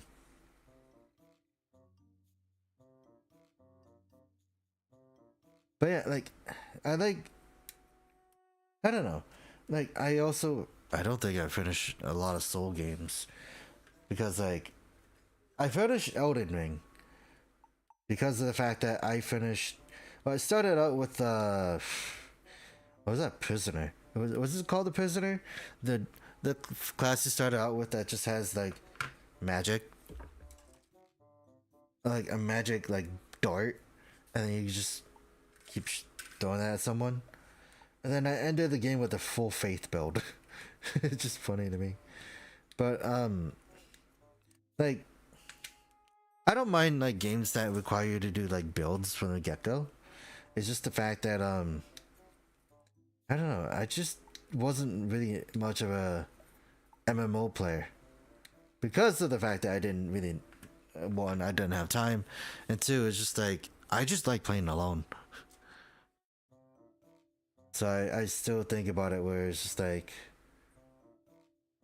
I still don't. I find this, I think this is an issue on my own, but like I don't join guilds or anything. I know Gundam Breaker 4 you had it, you were able to have guilds, and I didn't join anyone's. But like I don't really understand. Actually, now I think about it, I don't understand the point of having guilds in Gundam Breaker. Like I know it's just like to have friends, like to play with friends and everything, but like other than that, well, actually you can also share parts. I also unlocked that. That's fun. Well, it sounds fun, but like I don't think I'm the type that would join a guild. I mean, like another thing, well, one thing after another, I guess. But like in MMOs, I tend to like just. I think the reason why I leave them so early is because it's just I just play on my own. That's the same with Final Fantasy 14. Like I still tell myself I need to go through the story to at least get to the part where they say I can stop, because of the fact that I am a free player. But I think what also takes me out of that is the fact that like Final Fantasy 14 is a subscription game that allows you to play for free up to a certain point.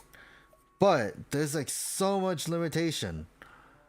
Like you can't join a guild despite being a free player. Like I don't know. I think that's the one thing I was sort of disappointed about.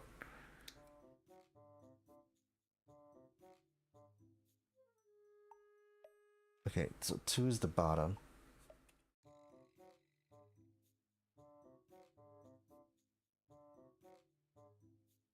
But like the funny thing now I think about it is White Knight Chronicles plays just like Final Fantasy 14.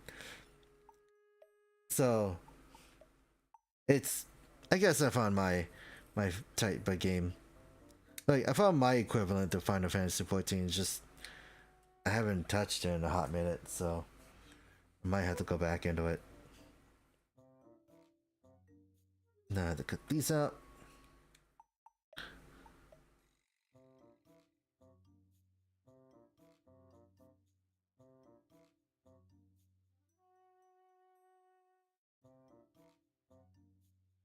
But yeah, like I don't know. I mean, I can think about it, and it's like the story that got me the most was Fantasy Star Online 2, because I did play through the story mode for that, and I loved it. Because like you just see your character just go through helping everyone they can, it's one of those things that I liked, but like it's very anime-esque too, and I enjoyed it. But as far as I got, Fantasy Star Online 2 was the only MMO that I actually got into. But I did get annoyed when I felt like that was all I had to play. But at the time, that was when I didn't really have anything better to do either. I wasn't doing anything like this. But I still think I won't lie, it was still awkward. Cause like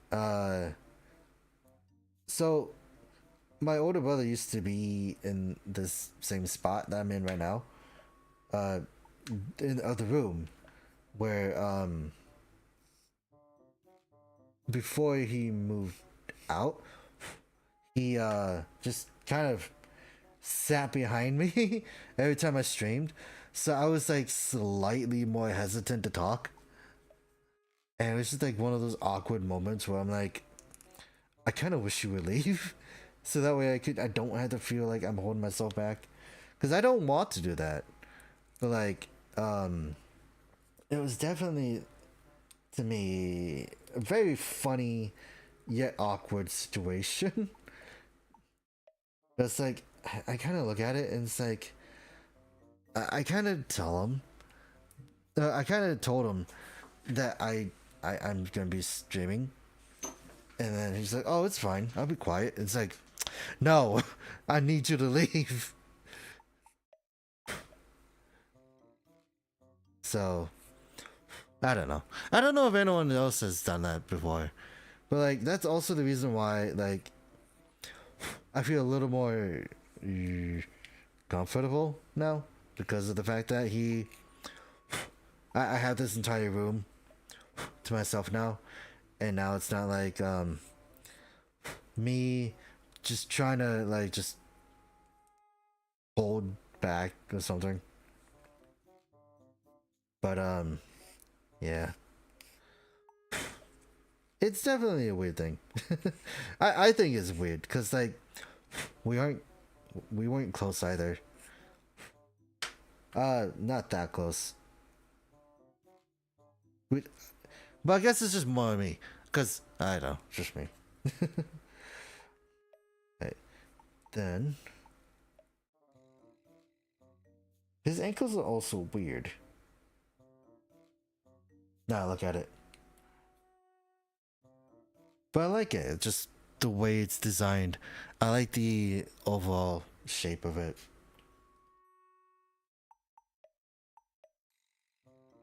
Now we put this on.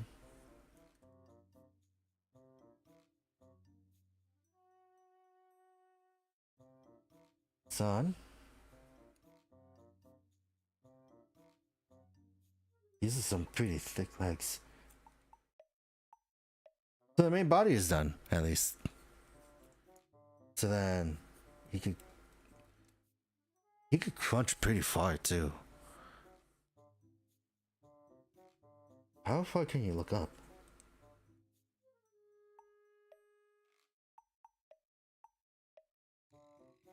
I'm gonna try doing this without trying to break him.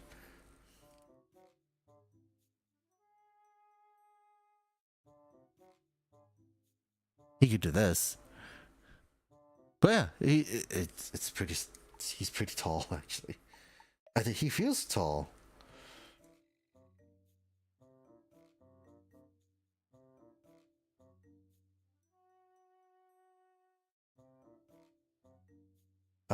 Let's see.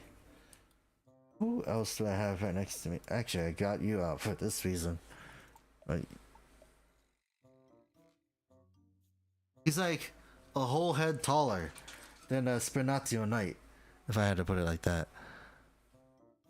So, but in terms of Pyramid Sisters, I still have her with the watch, but yeah, she's tiny. Then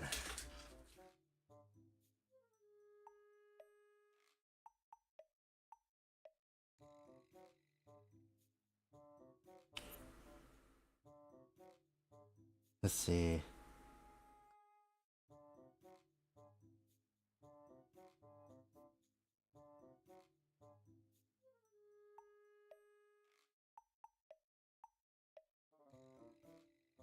Let him do this.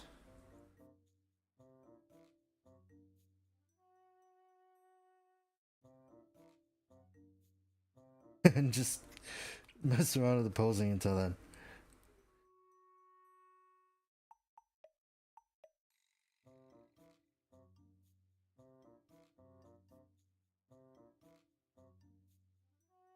You could do this.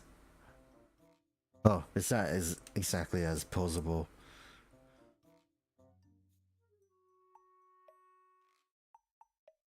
But no, this guy, base body, very posable. I wonder if they're just gonna, like, just sell just this body by itself. That would be interesting.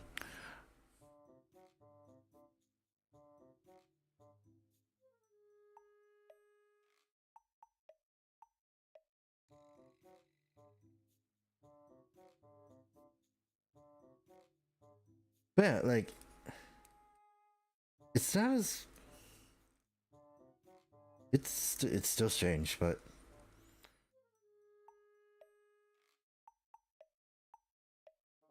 hold on.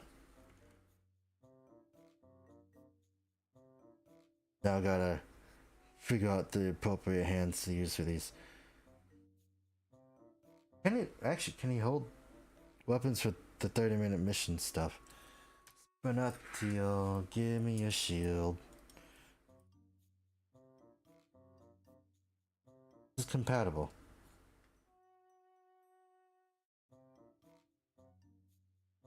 Yeah, it's compatible. Look at that.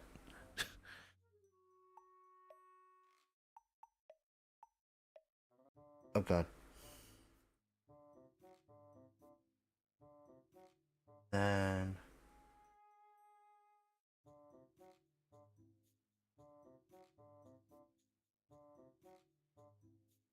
yeah.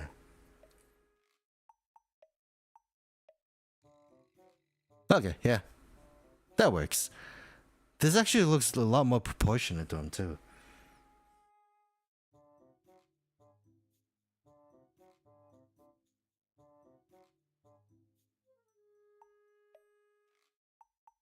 I guess the weird thing for is the ankle thing right here, where the entire top part also comes along with it.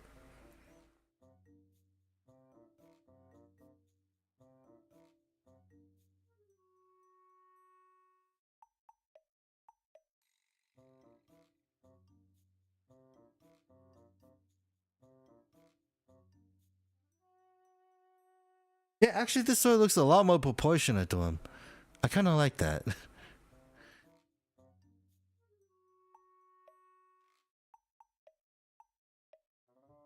Alright, just gonna toss him there.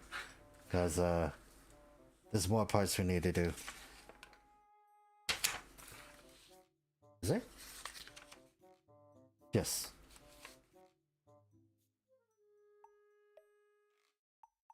Okay. Job change. Armor cross. Taking off the sword.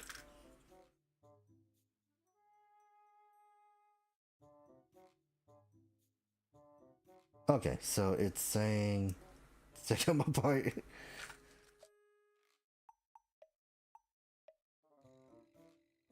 So decapitation.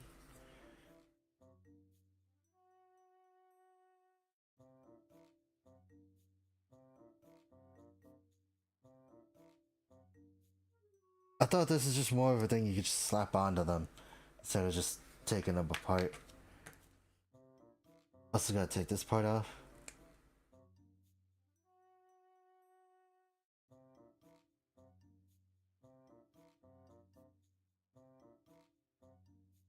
I still think this is very silly.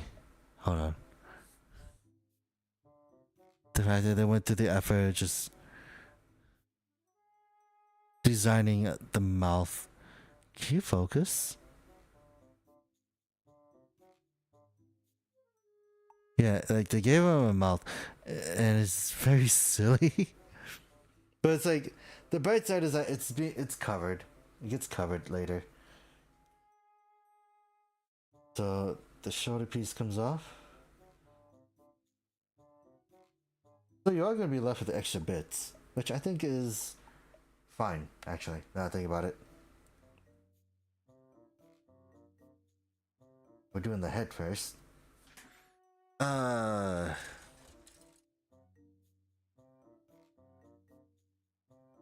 G23, the G325. Oh, wait. A1. Ooh. Right here.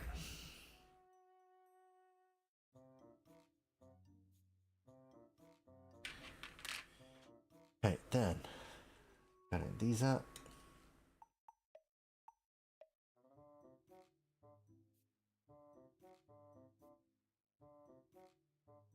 And the mouth guard.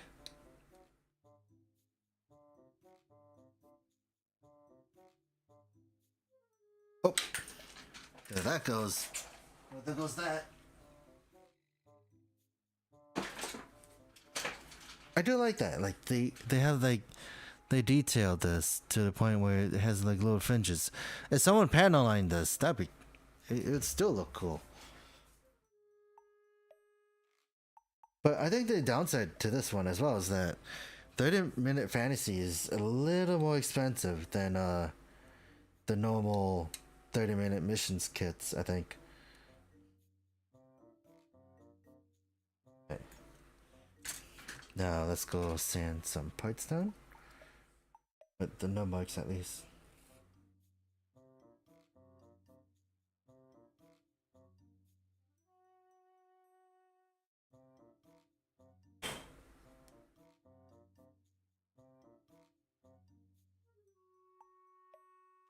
And put that in the back of the head. I like how it just kind of fits onto.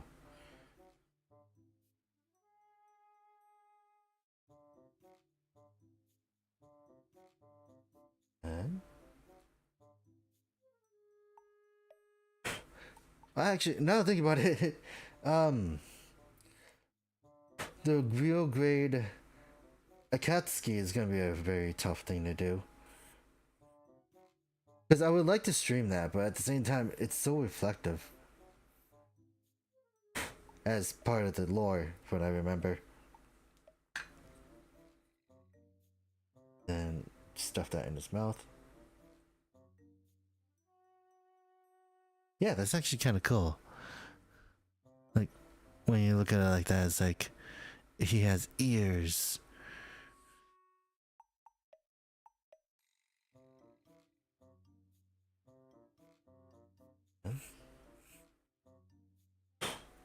Here.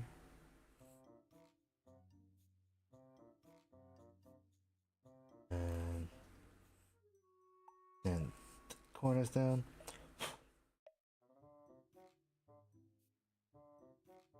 And this goes over.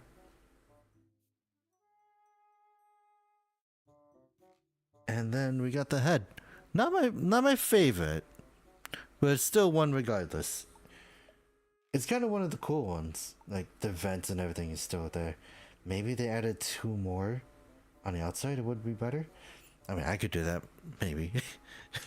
I don't know. I don't know if I could do that, but like, it'd be fun. Fun project to try doing. Then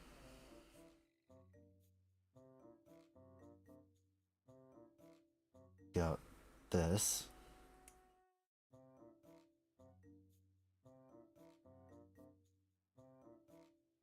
I wonder how the job changes work, to be honest. Like, if they're ever gonna do like a cinematic thing where, like, it's basically just like removing these parts and like, just, you know, giving, like, adding more. 23, 22.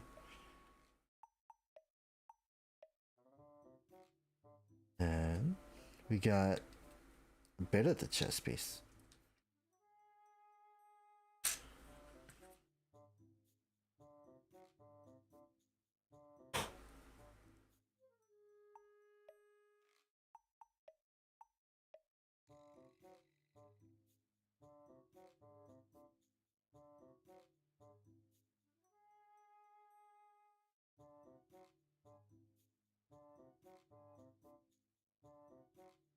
It is definitely different. Like, this goes upwards, so this is just more resting. I like that. And it has a peg in the middle for more customization, so then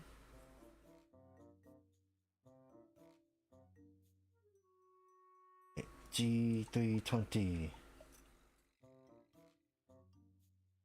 back. Okay.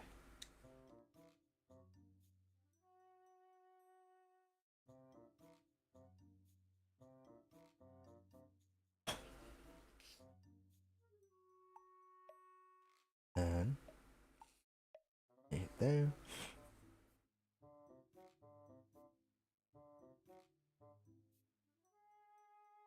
That? Yeah. And two sets are A17. I also saw this like in the initial images. I didn't know how this is gonna go. And I remember seeing someone on Twitter saying like, "Hey, if you want to make this more posable, you just change these with like change out the thing out with a ball joint." I don't remember what part what they used for it though. But I remember seeing it on Twitter. Like there was a lot of these on Twitter. Like the customs are crazy.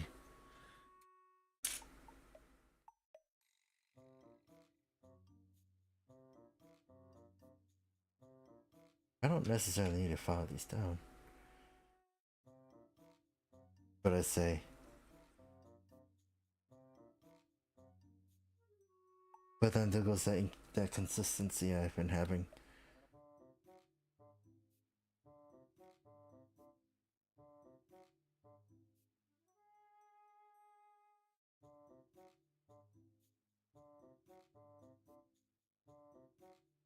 Okay. So it's that. Then backpack. No, not backpack. I just did the backpack. E321. Collar.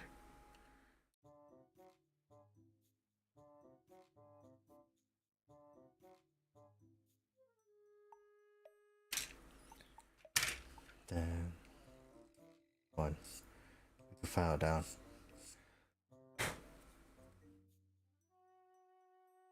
But actually, now thinking about it, I haven't played another game in a while.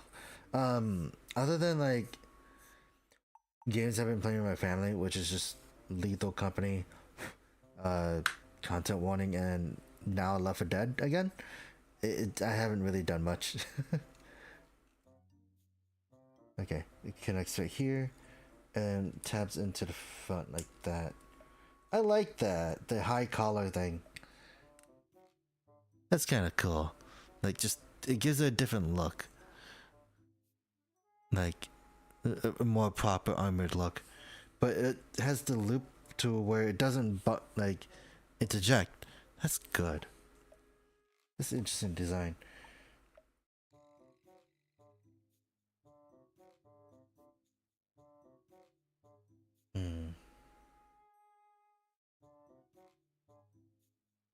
And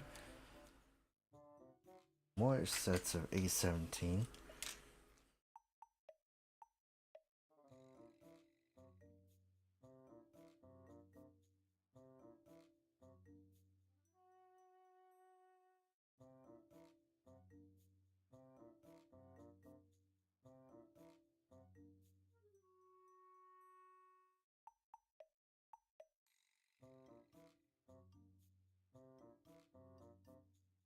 Oh,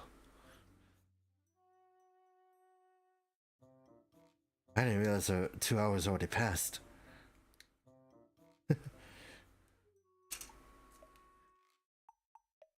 But we still gotta go through it. The armors aren't... I don't think the armors are gonna take that long.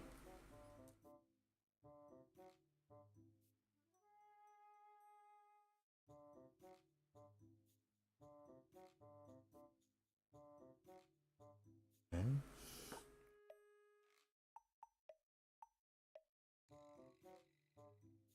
D315.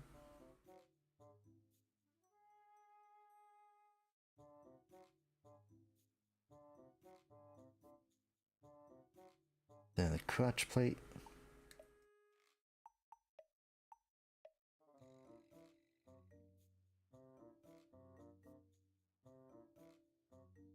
Oh god, now I think about it. There's a...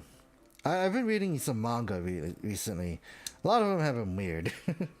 The one I found very adorable, I think the one I was actually probably the most invested in, was about this guy who befriends a vampire girl, but like in a way he has to feed her, but like she's very baby like.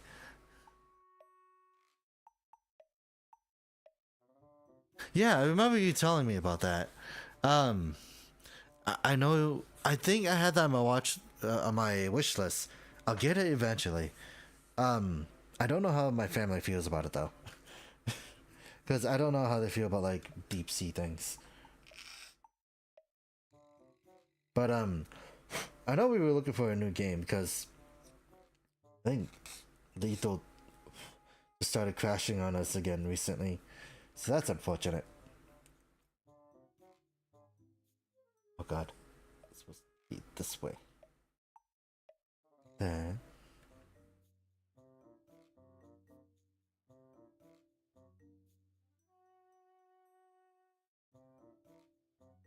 But like the other thing is that my family likes to do like the farming sim stuff as well.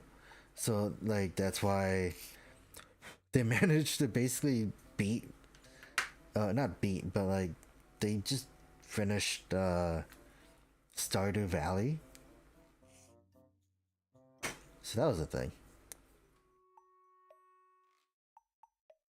So they're looking at more games like that. Isn't like, I don't know. But those do make for good times. Oh, okay. Number 1 and 2. Actually, now think about it. Would I think 30-minute mission, no, 30-minute fantasy will benefit out of making an armor rack? Because imagine how many armor sets. Well, since we already had like 3 of them, we're gonna have to get like 3 armor racks just to put them together. I mean, they made fishnets, so I'm thinking, why not? And the fact that they did make fishnets was something I did not expect them to do. Not even Kotobukiya could did that. I think that's funny. Like 30-minute missions, like the entire brand itself, is like literally a test bed for anything.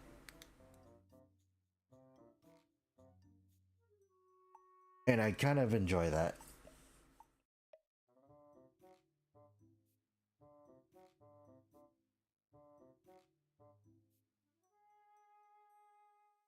Hmm.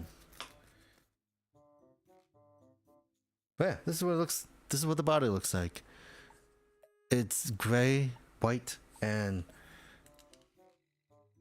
the skirts kind of move out of the way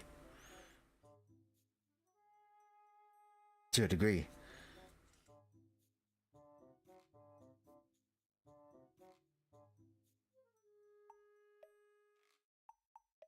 Now we gotta move to the next page. Go to this one. That's not the next page. Okay. Then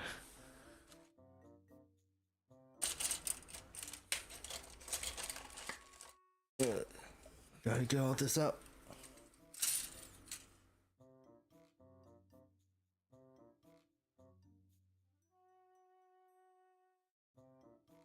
Page 4. Okay, A2. A3, A2 is right here.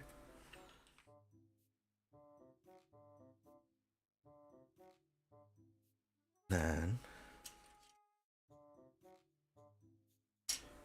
5, 6. Okay, 5, 6 for that one, 7, 8. Okay. I thought these were just gonna be like one solid piece. I don't know why I was expecting that. This isn't like 2010, no, 2010. Like before that. I know like model kits back then were like way simpler. Like they had like the one piece or something that would like make up for the rest of it. Like the Gaia Gundam, for example, that I have somewhere over there, is the beam rifle for that is like 2 pieces, but like all one color. But like, actually, I was gonna say like the Dreadnought Gundam was the same as well, to a degree. Where it's right here, but like this is what the Dreadnought Gundam looks like without the stickers for the most part, and it's very simple. But like it's not too simple, but it's like not too hard either.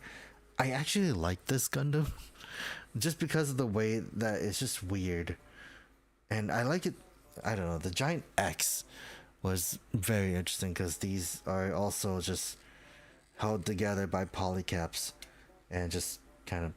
This is 2 pieces, by the way, 2 pieces, and then you just stick it into like another piece that just has like a polycap in it. So I'm wondering, like, if they ever decide to like do a better one of this, I would like to see a revive of this, because this is a strange mobile suit. But like the fact that you could take this red piece off of the backpack and it won't do anything, it won't affect it really, is interesting. But yeah, I always have the guy next to me because of the fact that it's very interesting.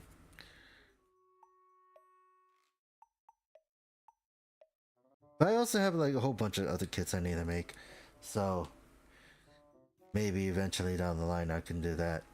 I'm gonna try it this way. Put it together, and then if there's anything I need to sand down, I can do it 2 in 1. But yeah, back to the manga thing. I was reading about a like guy who befriends a vampire who is bad at sucking blood, so she uses him for practice. It's very cute, very adorable. Um, Other than that, I haven't really been. I don't really remember any other manga I've been reading.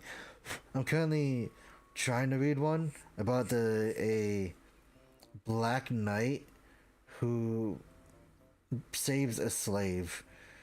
But the funny thing about it is that he can't handle her because he's not like he has a intense fear of women, and it's silly. I think it's silly at least. I think it goes on like that. And you just put on. Oh yeah. Okay. So it's like that. Okay.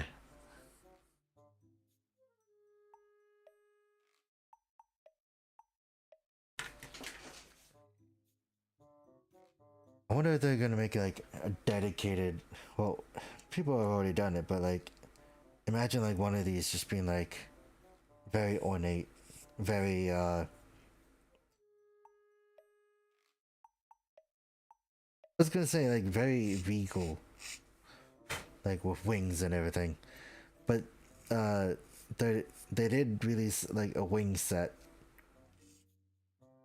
which I'm pretty sure is compatible.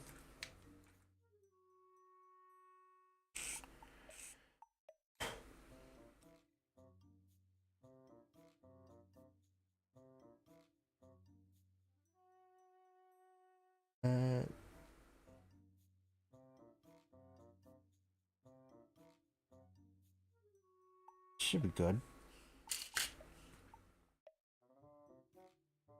Oh shoot, I forgot that it was recording. My hard drive space is full. I really gotta figure out what's taking up a lot of that.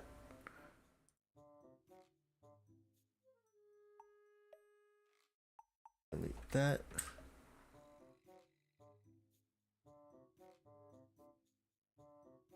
Unless it's just like, I don't know. I have a lot of unnecessary things installed, I think. So I had to take a look at that one day.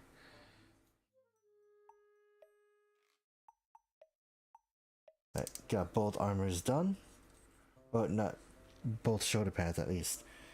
Now we have to take this. And we gotta cut out E7 and 6.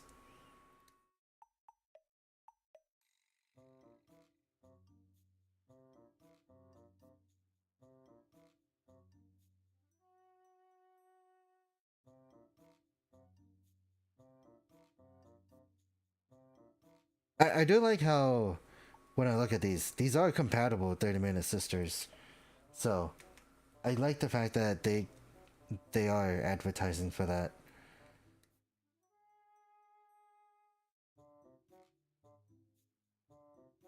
And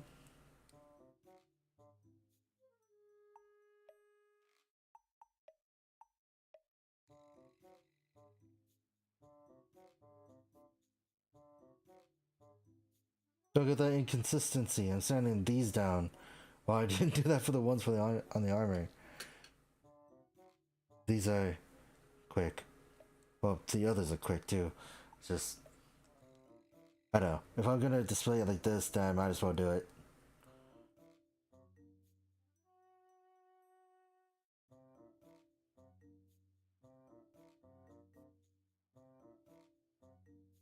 Maybe.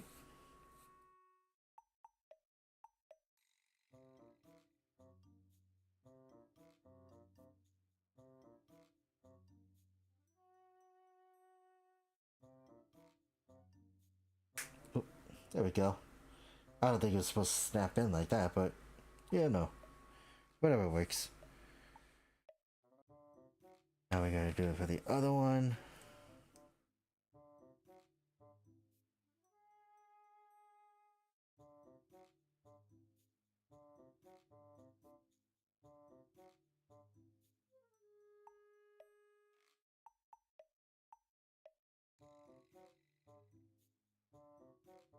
Yeah, there we go.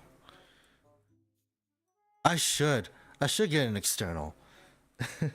But those things are also expensive. Well, actually, yeah. It's one. Oh, God. I say they're expensive, but I'm like, I buy plastic almost every month. So I should at least. Like, try getting something like that. Because, I have a 1 terabyte hard drive that's just housed in the browser. Not browser. The OS. And then, one terabyte SSD, and then a 4 terabyte. So it's just like, yeah, there's no reason why I should say it's expensive if I already got those already. 3, 10, 9, 10, 11, okay. So, yeah, I should get it. I went through the effort of getting myself a new phone, so I might as well.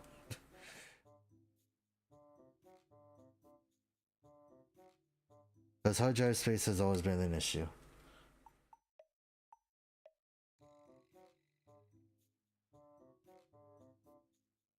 Because at least if when I get an external, I know what I'm going to stuff into it.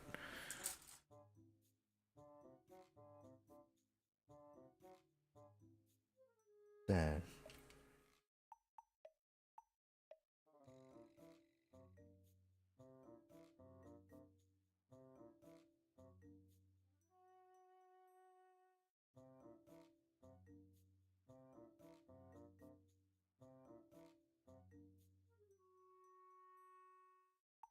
like that.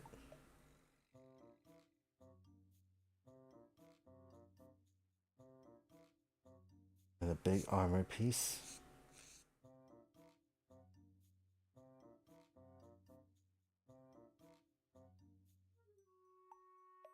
Ooh. Here. And it only gives it a different shape too. Like it's not impeding or anything, it's just there.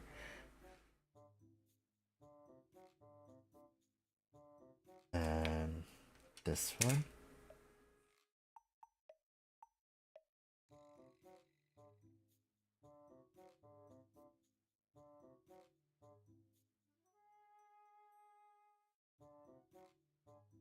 Here. And then we can put that on. I like that already. It kind of just bulked it up, but like it makes a world of difference compared to like the normal arm.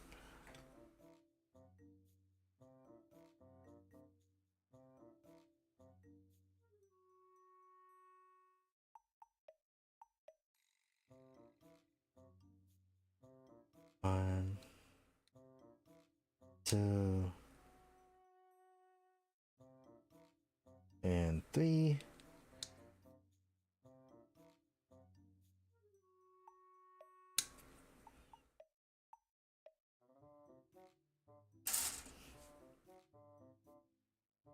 This is also done. And then these I could cut out for the leg.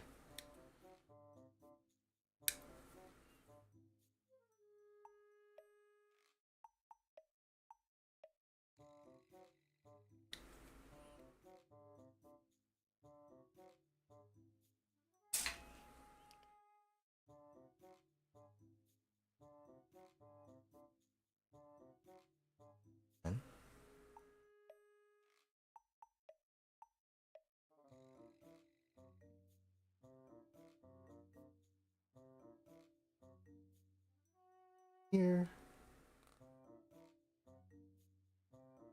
Okay.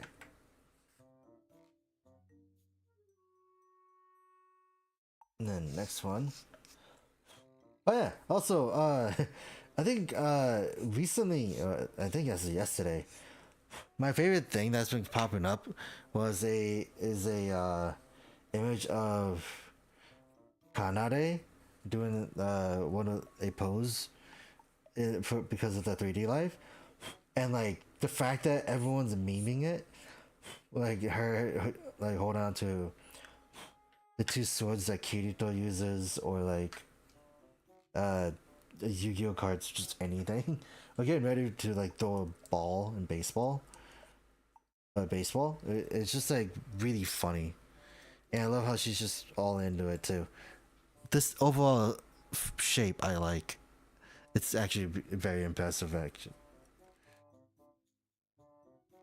Then you just, I was gonna say, you do it like this. If you wanted it to be like a Gundam, it's just like armored compared to this. It's nice. Hey, we got to do legs too.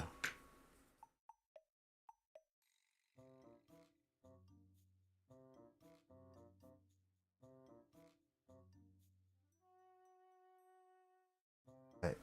Then we got that.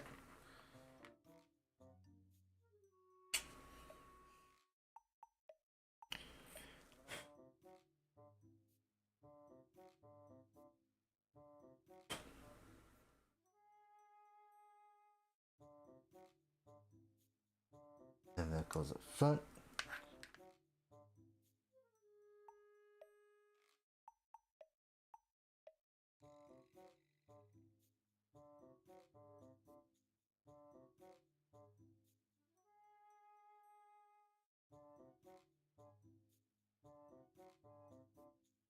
We got that.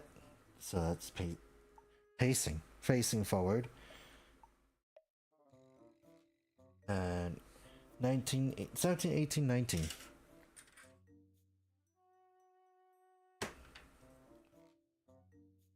We got that. I'm pretty sure someone, there's a lot of people I've seen customize these where they gave it a very ornate color scheme. Where some of them were like red and gold, and others Not that I remember them. I just remember liking and retweeting a lot of them. I have that really bad habit though. It's just like on Twitter, if you just look at my like just whatever I retweet, it's like everything I see. Sometimes it'd be like 4 or 5 posts like from the same person like consistently. But like my own philosophy is just, I guess it's a philosophy. It's just like if I liked it, then I'll just share it as well. Cause that's just a thing I do, it seems.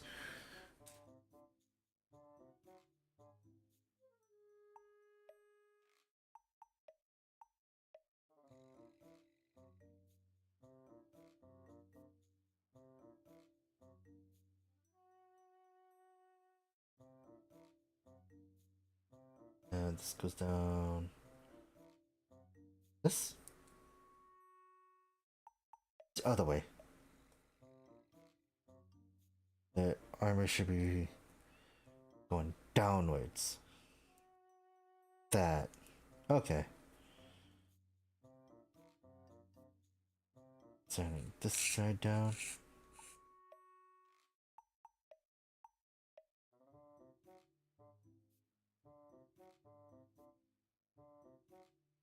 Oh yeah. Also, now that I think about it, I played a game called Kletka because of the fact that they had a demo for it, and it's basically Lethal Company where you had to feed an elevator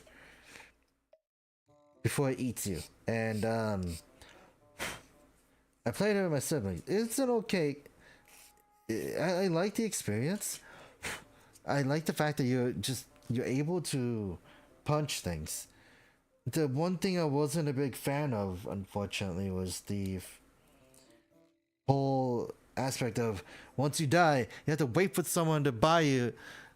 Yeah, feed an elevator. The elevator is like a sentient being that's like alive, because it's like a small area where if you look up, you can see a giant set of teeth. But like the downside to me was that I wasn't a we didn't do well. Like we can do well on our own. It's just the fact that what happened was wherever you hit, you hurt yourself unintentionally, or anything, or anyway, just you could punch a wall, you could punch a door or something, and you just hurt yourself, and it just wasn't that great. But like also, it's not like Lethal Company where it's just like when you die, you return, like you come back to life. In this one, when you die, you have to wait for someone to like get the enough to buy you back alive, to buy you again, like to revive you really. And like that takes a while because like you can use like these things. You can use items like bottles, but you have to use bottles to like bring them back. But the other downside is that like the bottles are used for anything, which is kind of cool. But like it just took forever to find more bottles as it played. And it's like if it's just one person playing for like 10-20 minutes in that case, it just doesn't sound fun. And it kind of wasn't. And like the best parts, I just like the fact that you're able to like punch boxes. But like I don't know, as a game that just kind of goes into that same area of like that, I don't really think it was what we wanted. So unfortunately I might have to pass on it. Okay, we got the armor.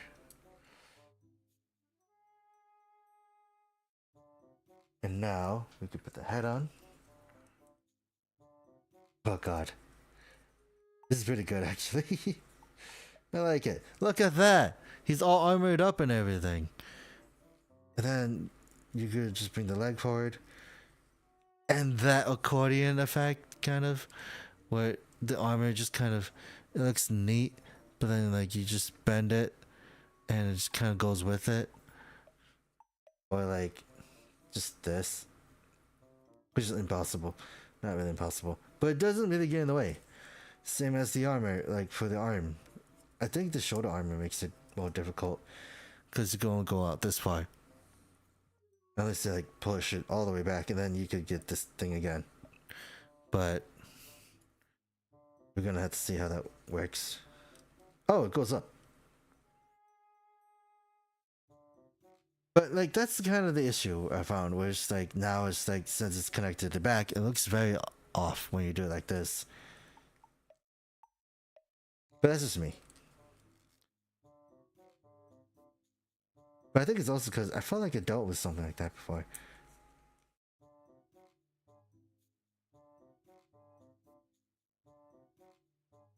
But it's not like the 30-minute mission Spinatio where you're able to put the visor up.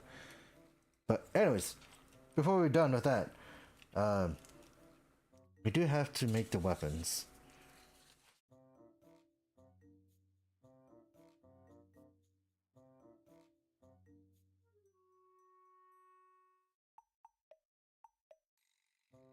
Okay, so G1, 3, and 4.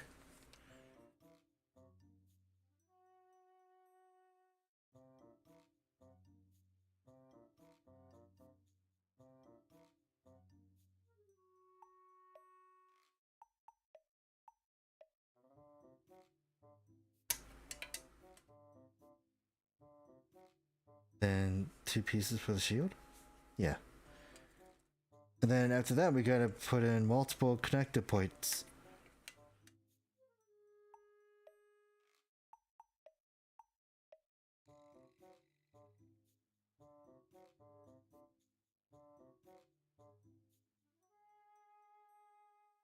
I also like how big this shield is. It's just big and just something you can just use as like a weapon in general.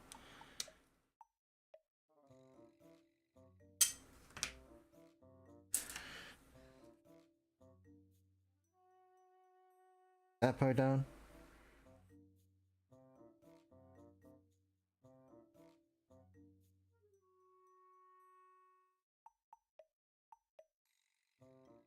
And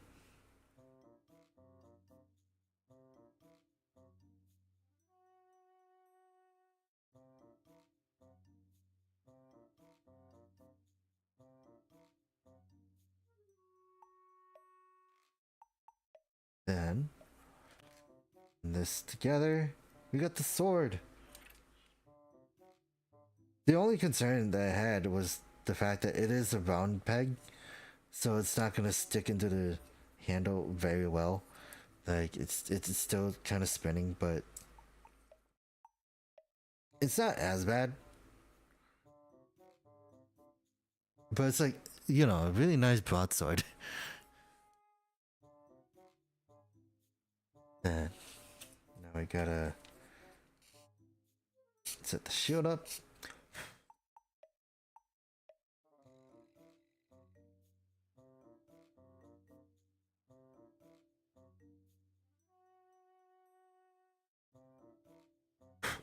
Also, I have a whole bunch of seed freedom kits, now thinking about it, that I need to build. Because I still have the Black Knights to do, and those came out like earlier this year. I think. Like March. And it's just been sitting around for a while.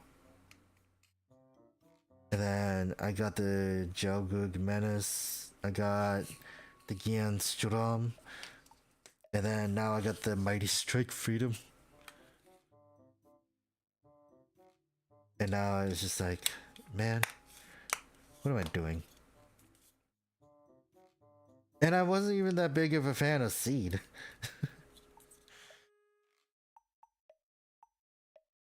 Like, the thing I like about the design, I just like the designs a lot, but the C4.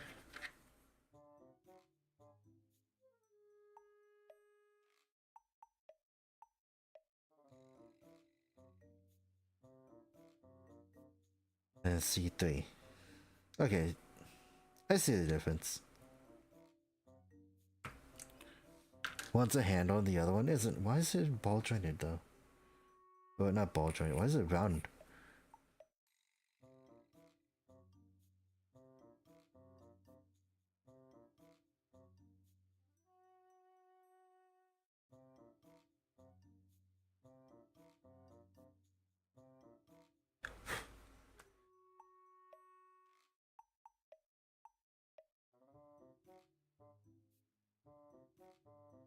We could do it this way.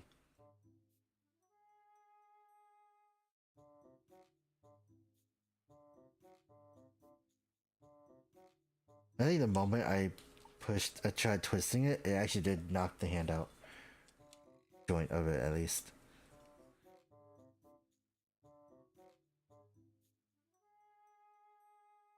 And there we go. The knight is done. So let's try to put him in some poses.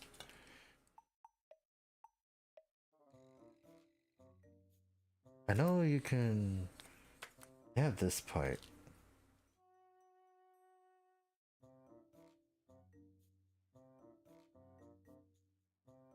Which is, I think, it showed you could put it on his back. The handle there. That. Or this part.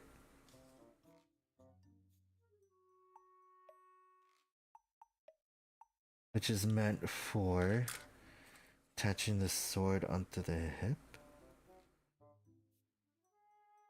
At least that's the idea.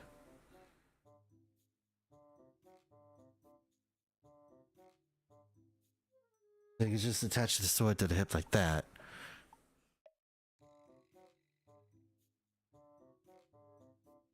I think the idea I liked a lot was put this here. Oh, this is one of them that they did. And put this here. And then you put this here.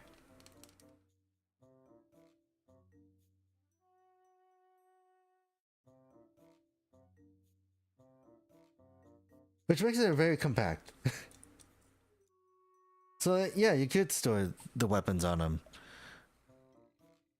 But it's not like the Spinatio Knight where you have the sword and shield and you're able to put it on his back. It's like, you could just take out this, and the sword has a peg. But the shield does too, so you just put it on like this.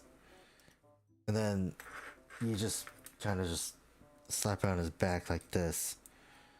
So like you get both the sword and shield on his back. Whereas this is just a little more, I guess, realistic. So, yeah. But both knights are nice. I like this one because of the fact that it did come first. But then this one is also nice because this is an actual knight. So, yeah. Also, I don't know if I said it, but like, the fact that like 30-minute fantasy is very Bionicle inspired. It feels very Bionicle inspired. It's really cool.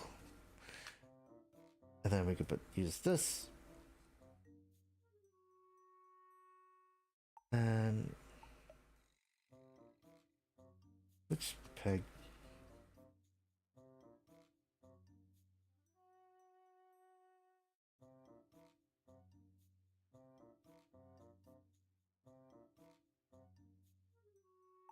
Oh, you can basically do it like this too.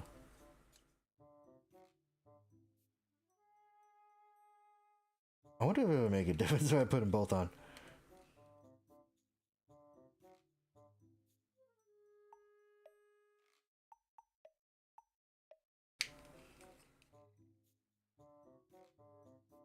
Maybe it's too much force.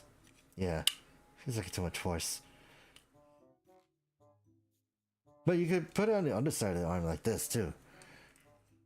And just do it like this. Yeah.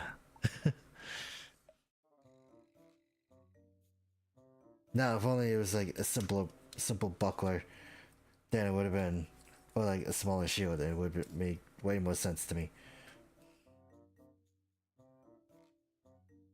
Oh wait, if I put in too much force, they just kind of blow the entire thing apart. The hand, at least.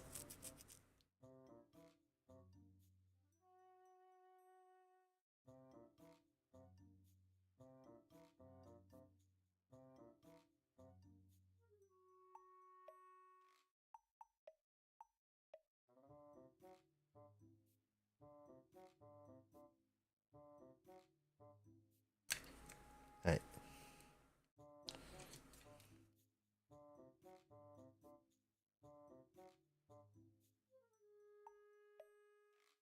There we go.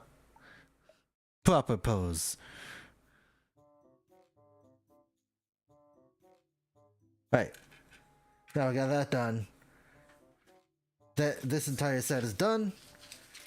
But we're not done. We still got 2 more sets to go. Which we are now gonna move on to the Paladin. Oh god. And I don't know how that's gonna go, to be honest. Can't stand.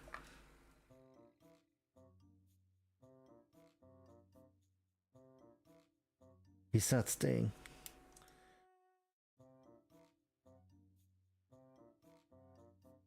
Oh god. But yeah, we got the Paladin armor, so we're gonna be working on that now. That was easy. And the instructions right here.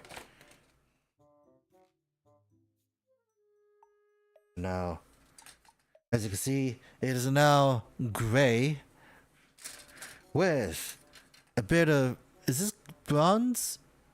It's a bronze, it's like bronzish, and then more gray, because of course. So what parts do I have to take out?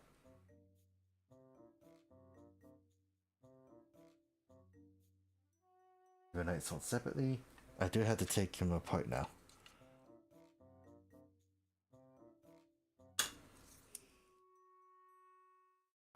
Or do I have to take him apart? I feel like I don't have to.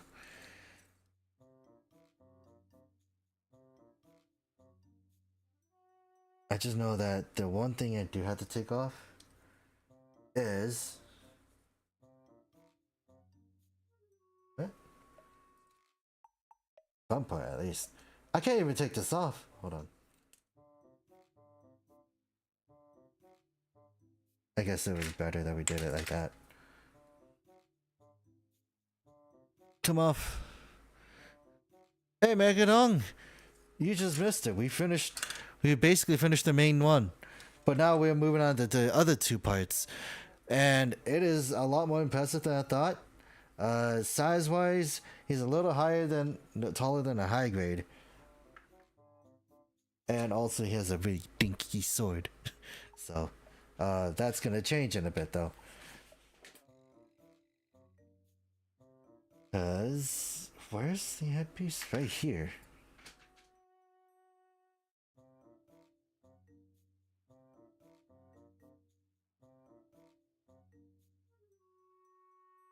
Huh. But it's also saying like these parts have to go like that.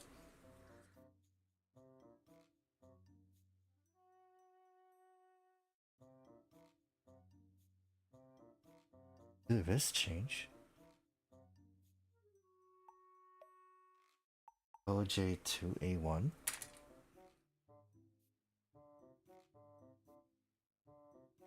Oh, the cuffs are different.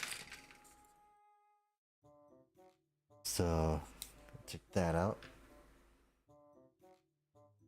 Then, that one came with the hand.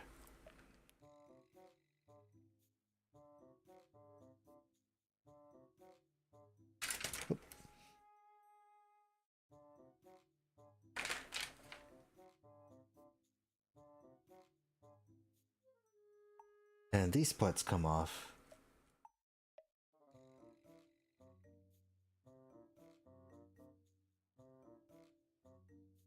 I could get them off, that'd be nice.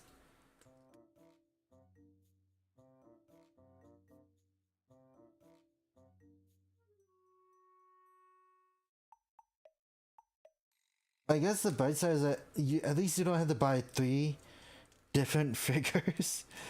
But this is also just as expensive. Oh god.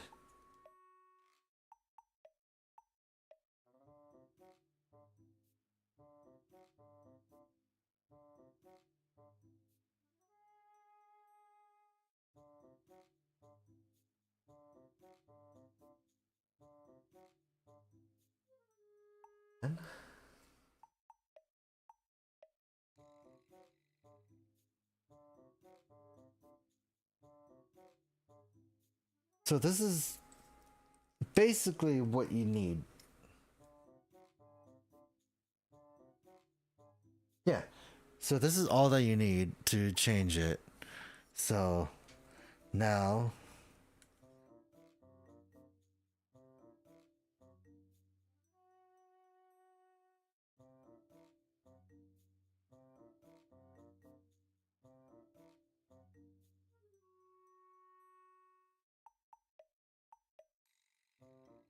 a OJ282 right here.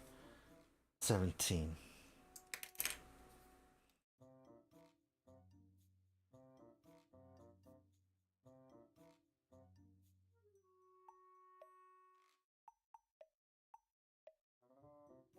OJ2B 1.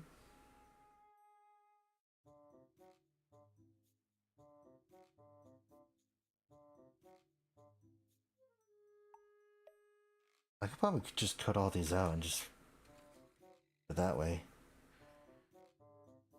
But yeah, the Rosen, like these also have like a quote unquote evil counterpart called the Rosen, and like I think the Rosen paladin was probably the better design of the two.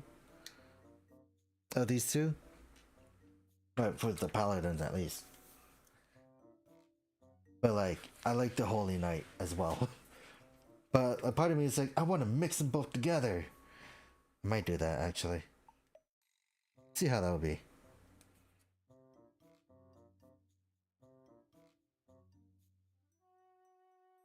Then, oh god, 8, 7.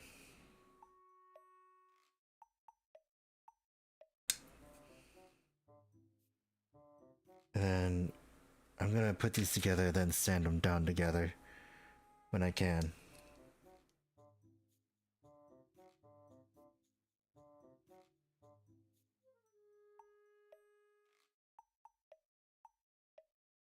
And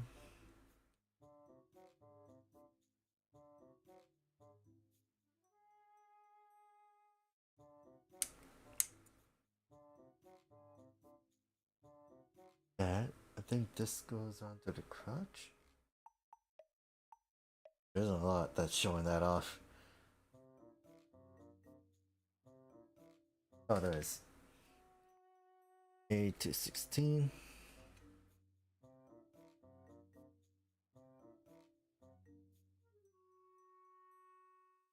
And I think these are knee parts. Yeah. The knees. Have it lined up like how it would be for the spirit evolution of Digimon. Still best transformation gimmick to me. This is so... Okay, so it just sandwiches in. So... Oh, well... Get this out. Oh, your hand came off. Right, next one.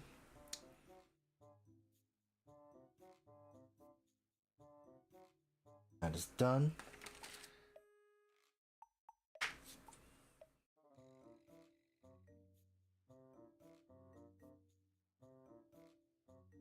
And this goes to the body as well.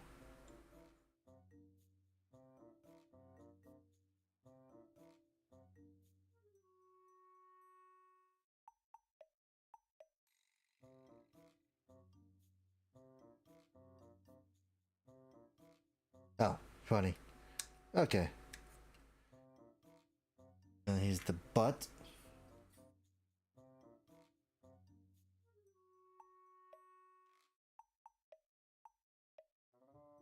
It is the other knee. Leg, at least.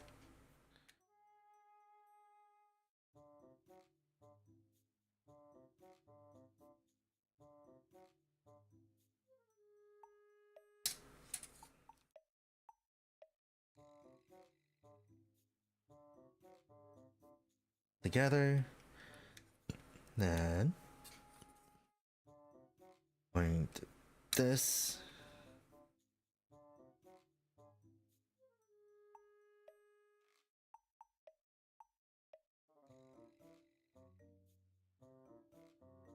I'm only cutting out all the gray bits. I just realized. But then what's 3 and 4? Right? 3 and 4 together? Okay. This is gonna be an interesting one.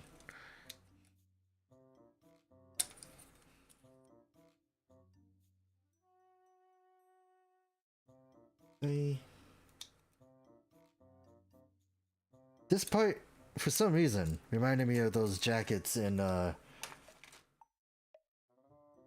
Code Vein. That was the game.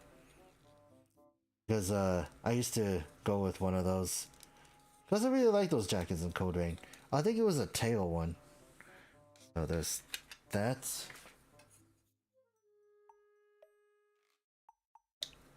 I kind of want to give Code Vein another try. Now I think about it. I keep saying that. I think I'd said that a lot here.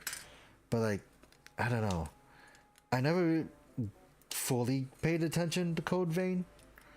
Because I played it and I got the neutral ending, I guess. But like, it was great. Like, it was very chunky. It was an anime Souls-like game made by the, like, what I would like to say it was made by people who did work on the Souls games. Maybe.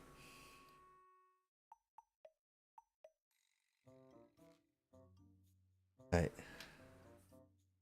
Here.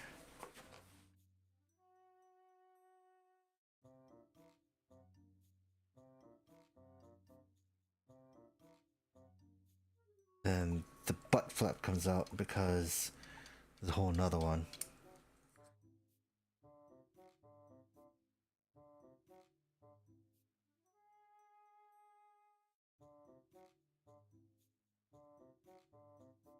Okay.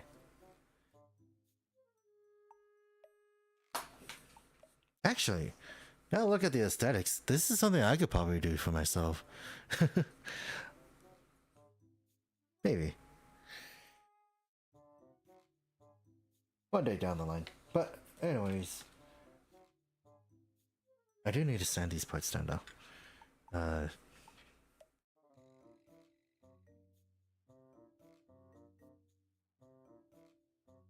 Was there much to do?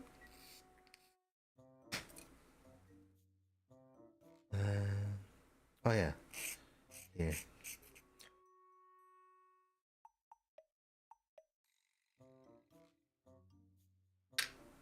And then I had to cut out bits for the shoulders.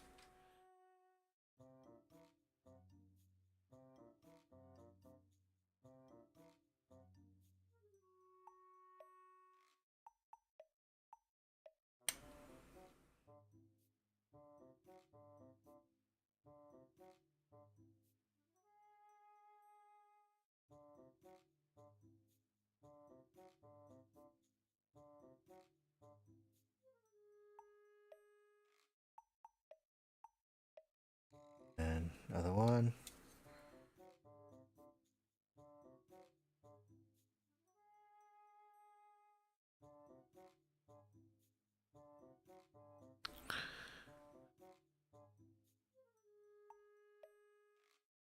And Let's work on that first, though.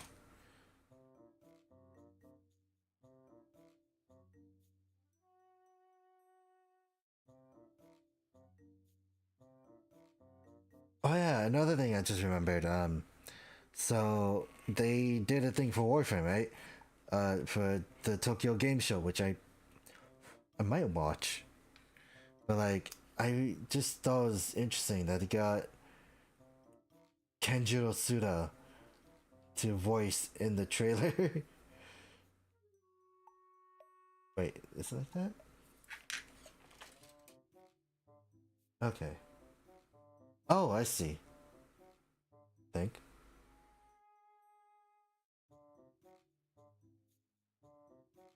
Then this. But like, I really am interested in the new Warframe that they showed off. Because I like the whole puppeteering thing. It's very interesting.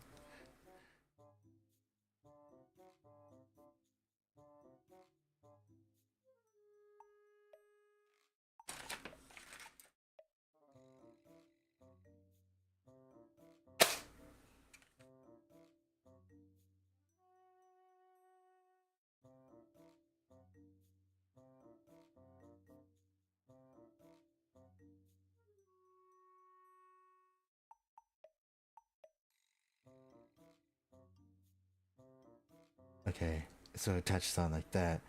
These are, it makes the shoulder way bigger. That's interesting. I like it.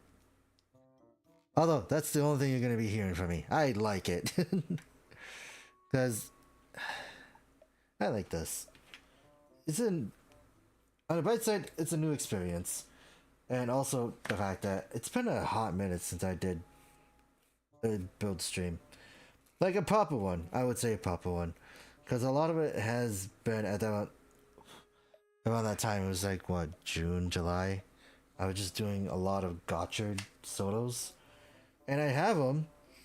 I have two more sets, three more sets to go. Two or three. I don't remember how many more I needed, or how many I had left. It was a lot though. But am I gonna do them soon? Maybe. Because I got a lot of stuff to catch up for in Gotchard. Like, in terms of, just unboxing stuff. That's the wrong side. But, yeah. Also, like, I still kind of stand with the weird opinion of how I felt about Gotchard. I like it. It was definitely not for everyone. But, like, I think it was a fun show for what it was. It could have been a little more flushed out in terms of story, but I can't blame it for that because that's one of the other aspects it unfortunately failed on.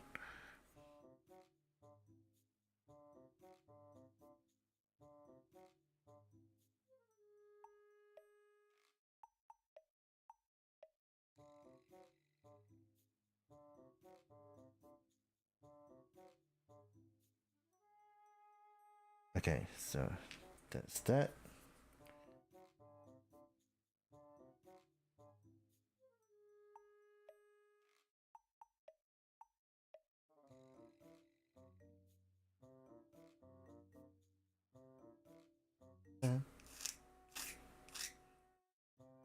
Got that.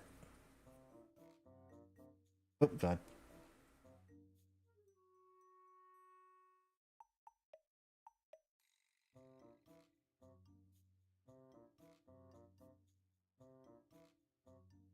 Right. Then we get to put that on the chest. And there we go. Then we put this on here. And it already gives it a different design already. I like the bulkier, like the fact that this is just giving a more bulkier appearance.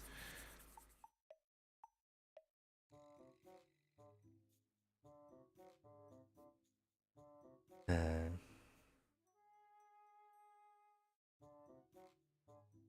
we can basically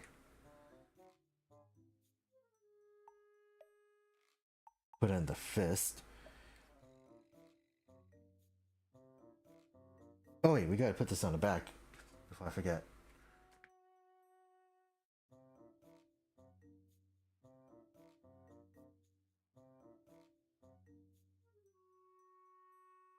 Does it? It does.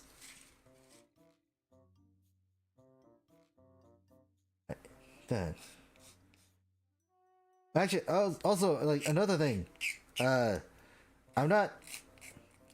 I'm not too familiar with the whole fantasy thing, because I think most of my experiences has just been sci-fi, so it's still kind of something I want to know more of. There we go.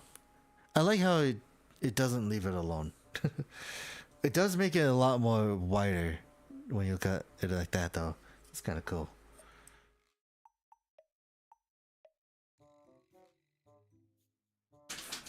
But like I said, I wish there was armor axe. This would have benefited from that.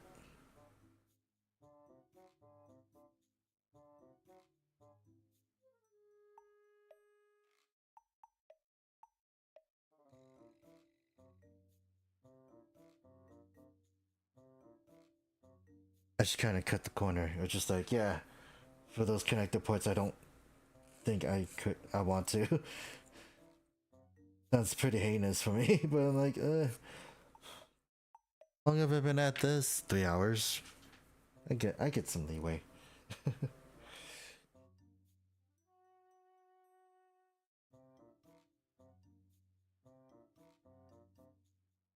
But look at that, it just kind of gives it like a bigger hand thing, hand guard, on guard. Or you could just put it like that.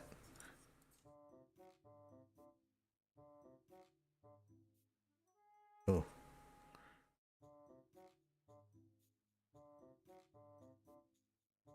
It's also sculpted differently too, because like when you look at it very close. Did I put it on upside down? Yeah, upside down. The other one was upside down.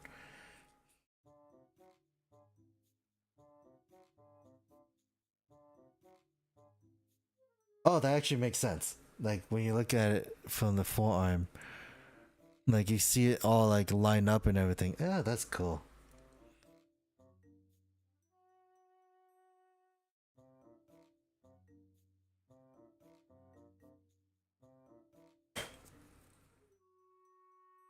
Man, I would like to see it like build fighters with like 30-minute missions. That'd be fun. Too many combinations though.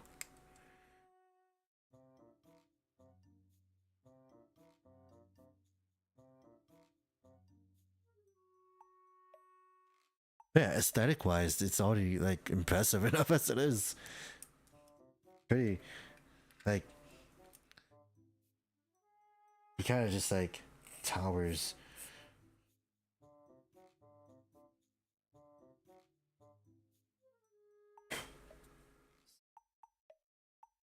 Then we just slap this on here.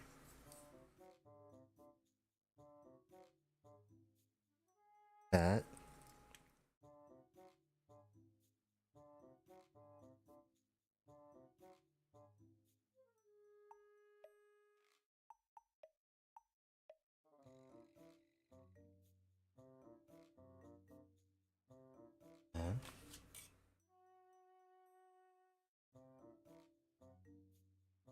Here.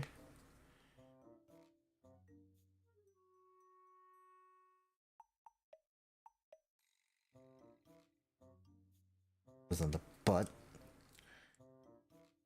And then knees. Legs.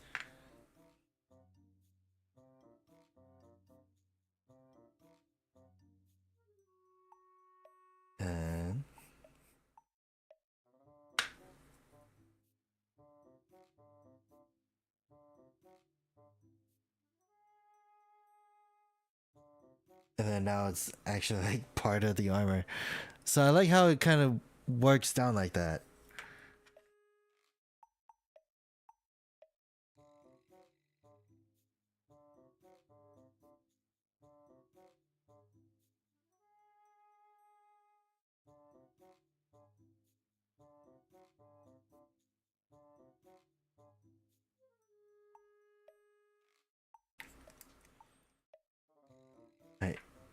Next one.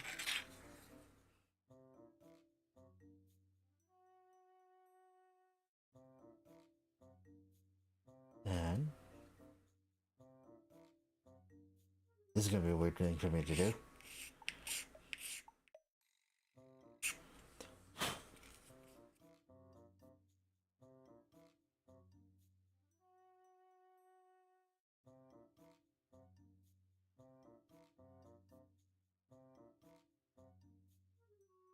Oh yeah, it has inner detail too. Look at that framework. That's cool. And same with this one.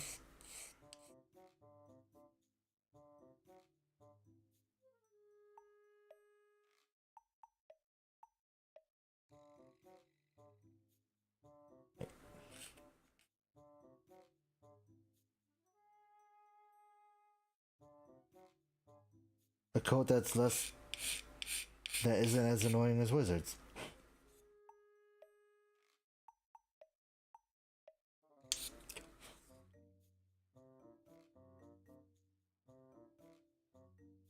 I wonder how it's supposed to go though.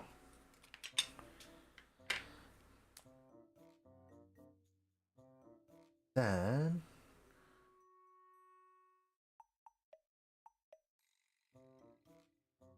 2, 5.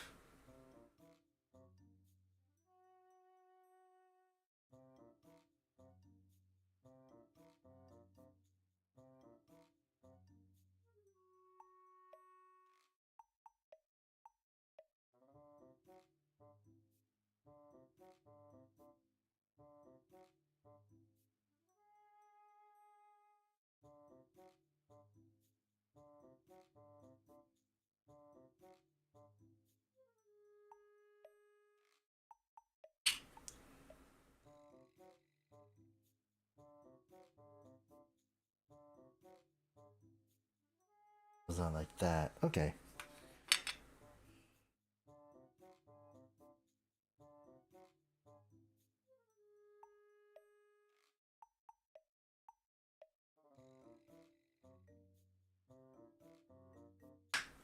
Then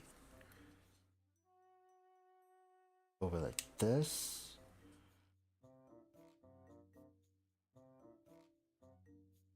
What's the flush? Yeah, there we go. And I think wasn't this side because of the peg.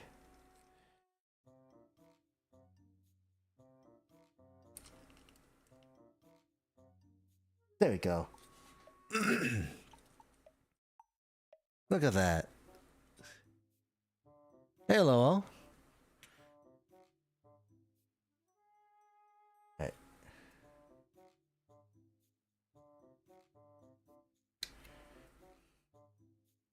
And we got that.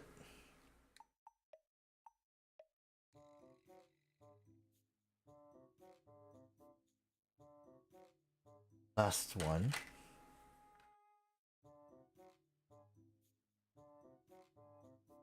And let that down. And bring that over.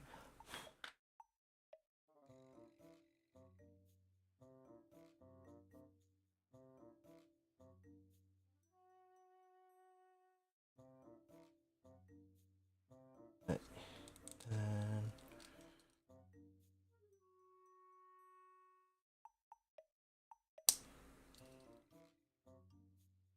not writing on.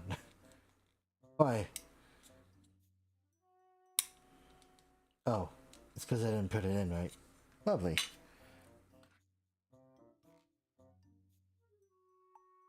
And got that one.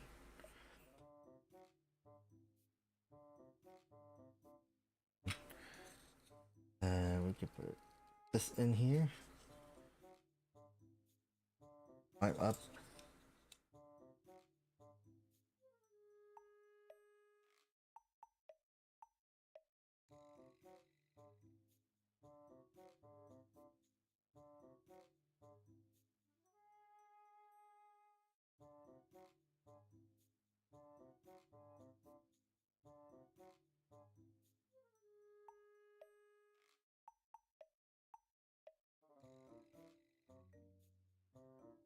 Then we got the sword.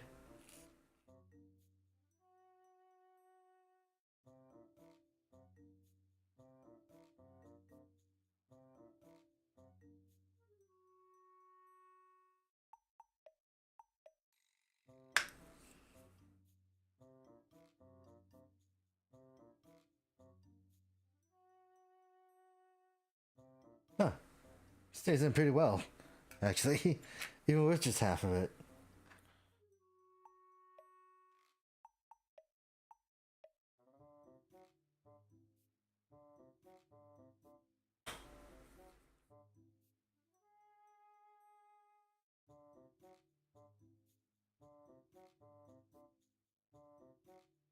Oh, this is gonna be unfortunate, I think. So when I slap this together... And this isn't like meant to be taken apart, but... Then, after that...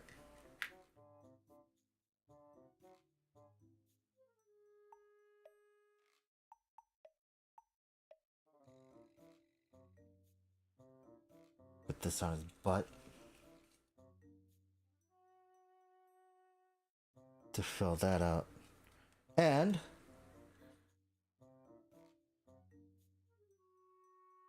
Not done yet, though.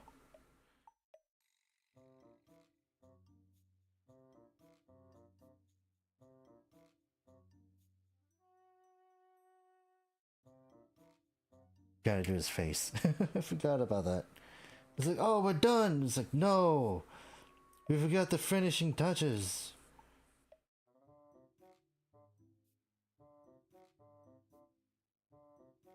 Take his face off, though, for that to happen.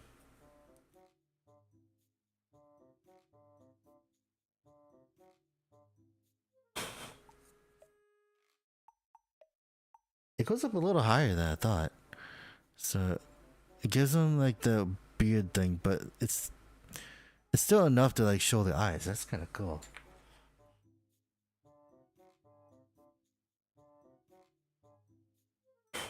All right.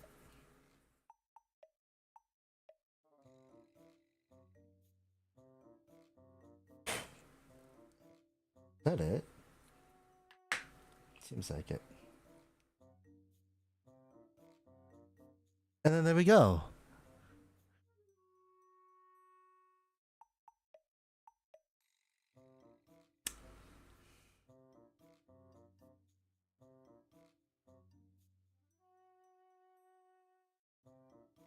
The only downside is that this thing spins a lot. Like, it's just not a peg. But can it slide? Yeah, it slides off. Oh, you know, put putty on there or something. But hey, Paladin. And, you know, he big.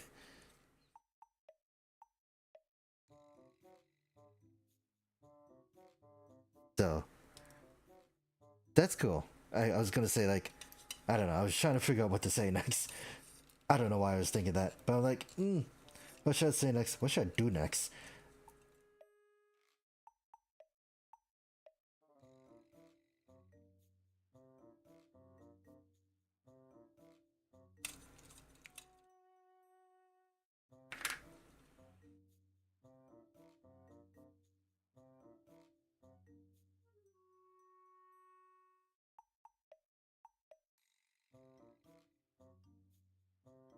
And then, like, how I saw an image. Can he do the double sword pose thing? He can.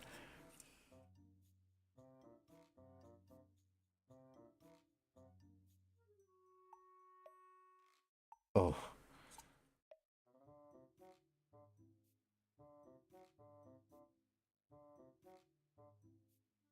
I didn't do it perfectly, but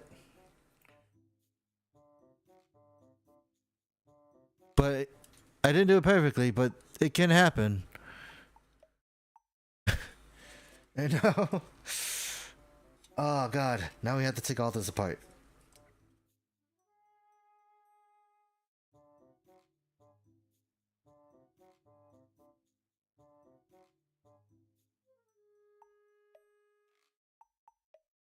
So now we have more parts to take apart. we have more armor to take off of him.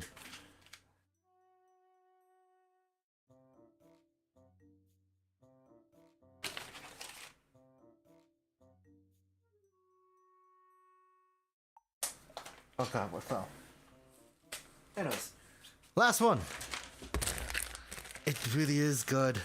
It's super cheap, but it's just the fact that I've been at this for almost 3.5 hours. But hey, it gives you a little more to do. And now we are doing the Holy Night. And I don't know what it needs. Unless I had... Oh god. Looks like... From the looks of it... Let me take a wild guess at what I need to do. So obviously... Can I take this sword apart?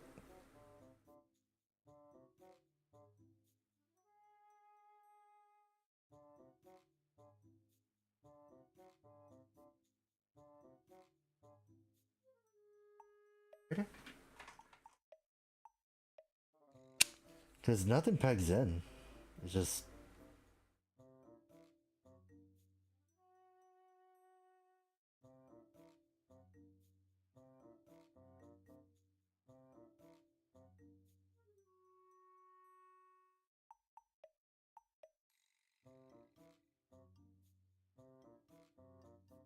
Alright.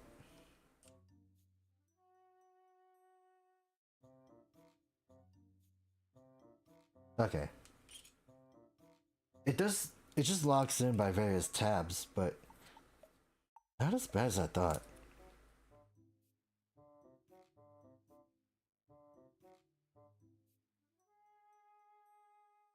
I kind of almost wish that it was just like a thing that just kind of slides in and takes out, just for the customization, the ease of customization. I would say, I would like that.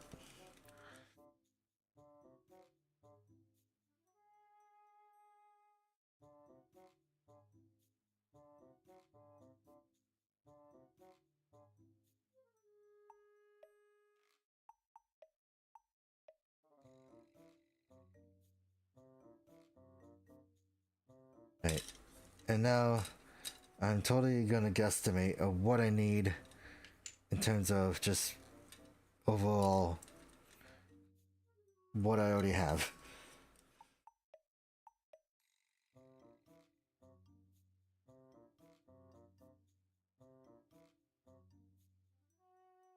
I need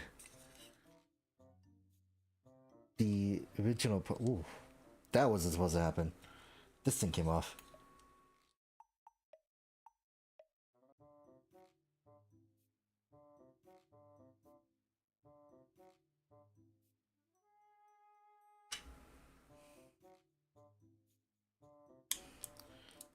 Right.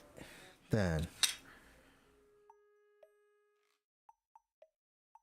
this goes back to what it used to be.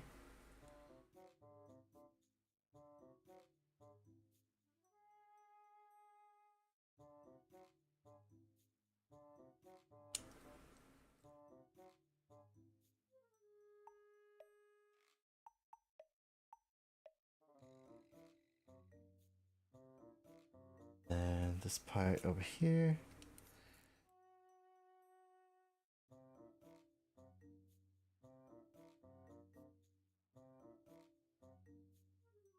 And take this out.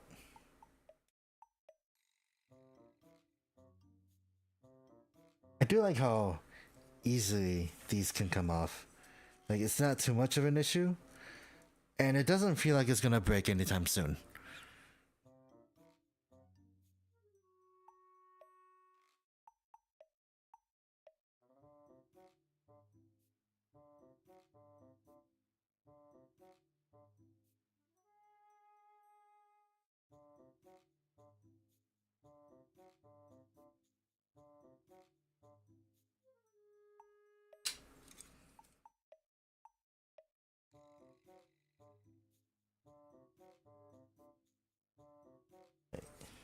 Then give me your face. One of the more iconic lines from Optimus Prime himself.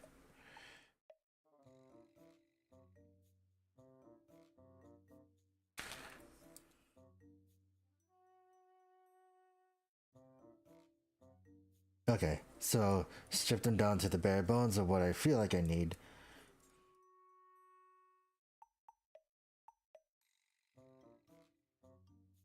And that's a lot of gold. A lot more gold than I thought. So we got this. A lot. 2 pieces of clear blue. I feel like it's only for the sword. Then we got 3 clear blues. Cool. Now we get to go on with this.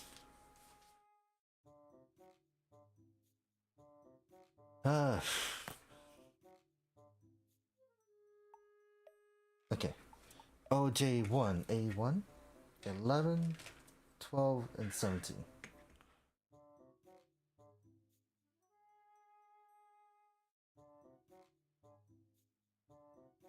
Actually, I think I like this one a little better. It's not as muted. Muted, is that the word?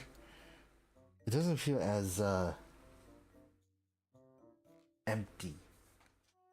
17. Oh. Oh, it might be the spiky aesthetics.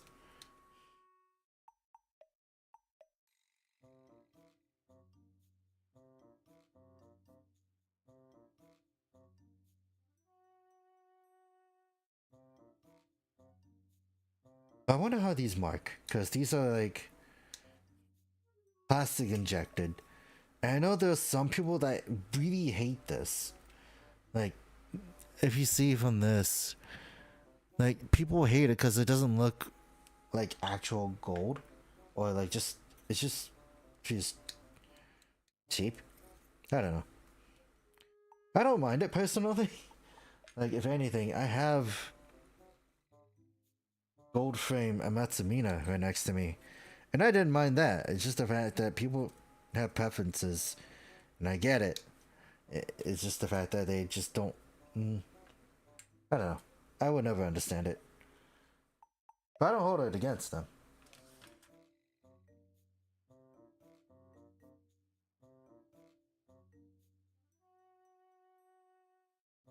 Right here. There we go. It's also very... I was gonna say, this feels pearlescent. It isn't.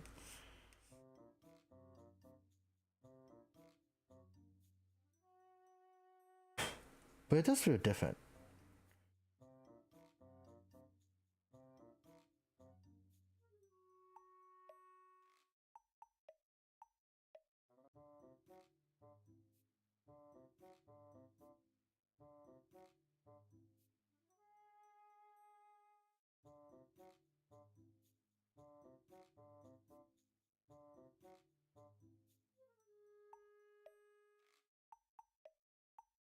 Then this goes that.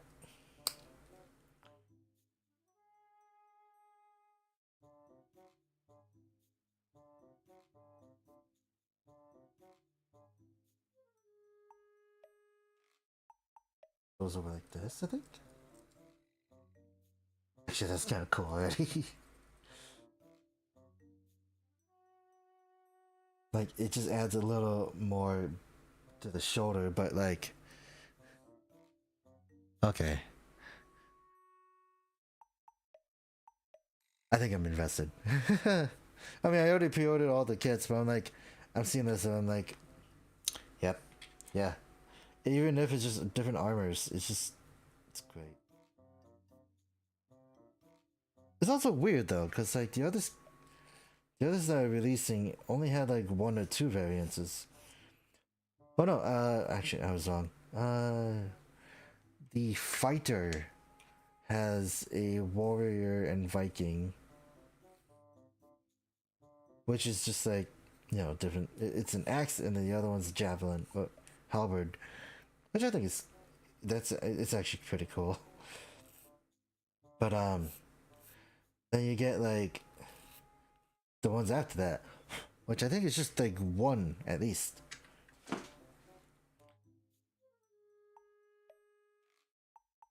Okay.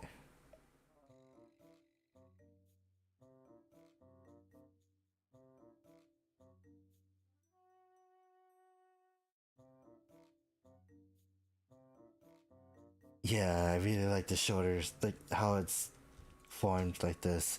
It's a very strange shape that I can get used to be honest.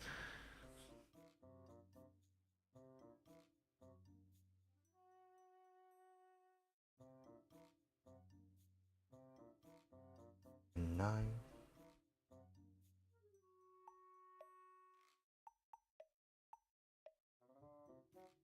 and 10.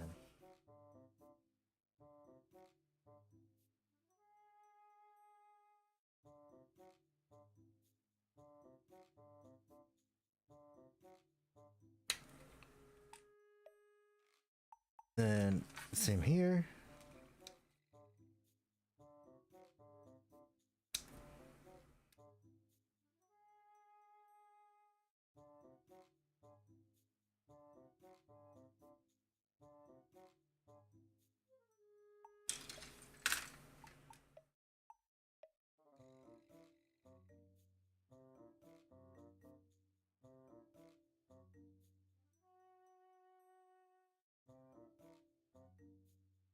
Actually, yeah, I was gonna say since it's just one weapon, it should be fine. But no, that was the paladin. This one has a sword and shield.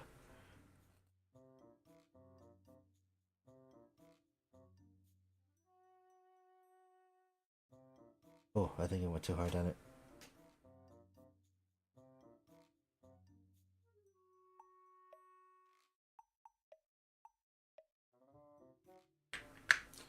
Then got that.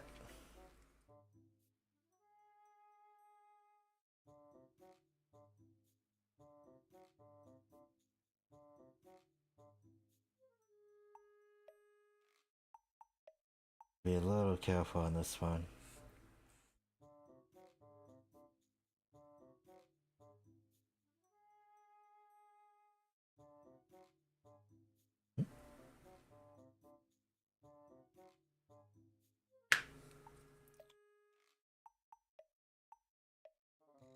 Huh.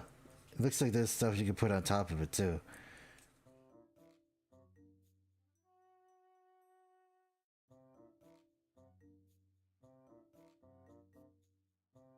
Eight.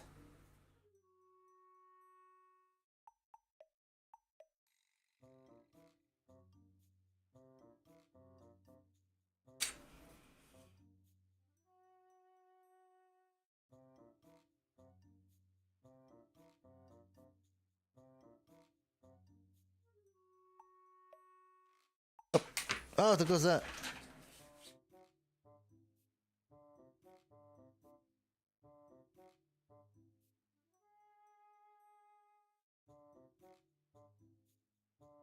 And next one.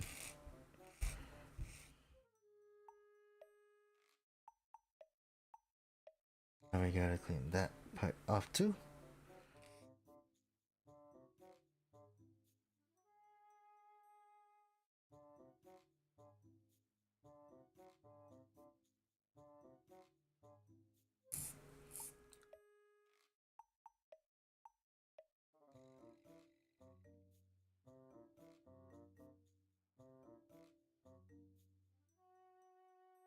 And putting this one over on the other one.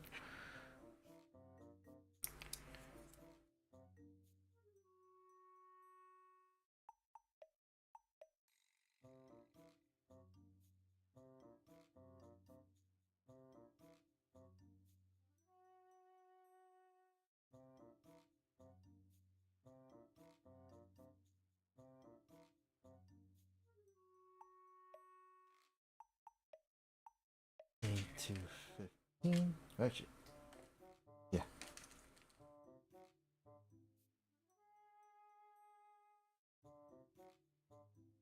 And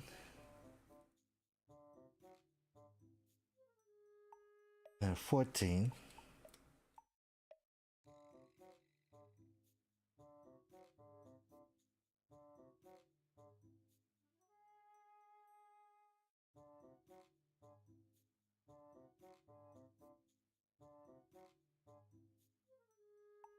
And 16 and 13.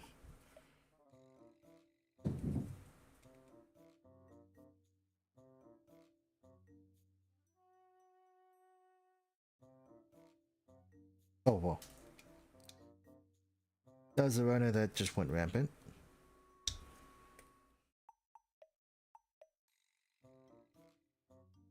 Okay.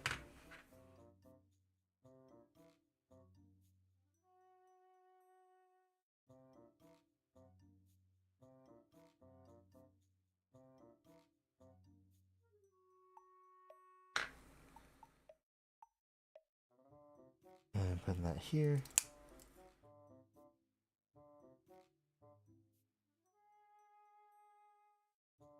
Oh yeah, one of the other kits I'm actually looking forward to is was it?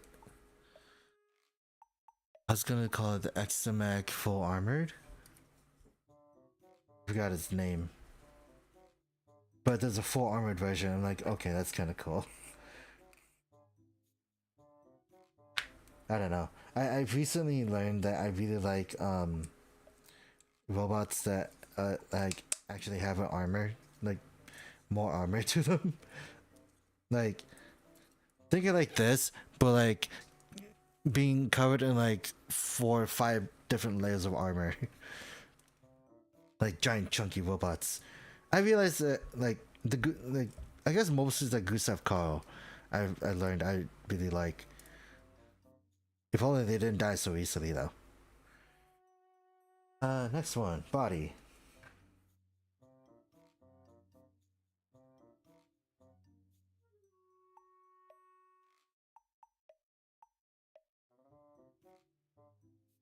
That it?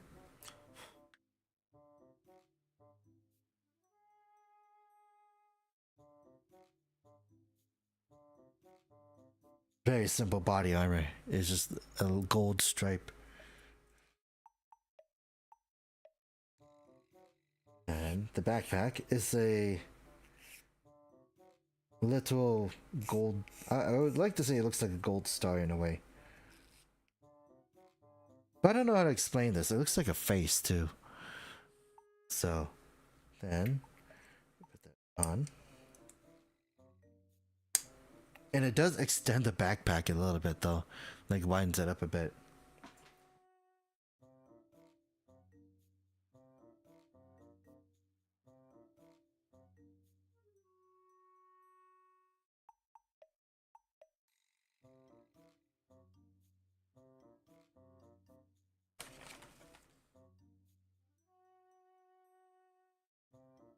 Oh, it uses the original mouthpiece too.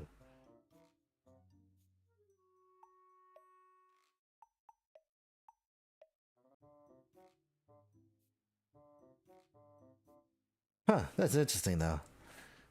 So I was wrong. I just thought it came with its own mouthpiece. I needed this. Then next one.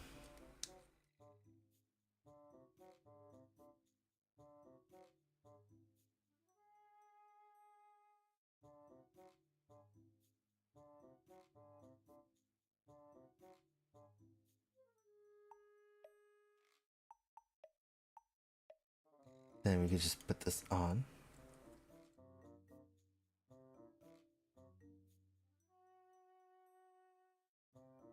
You could give it the most plain head and just like leave it at that, but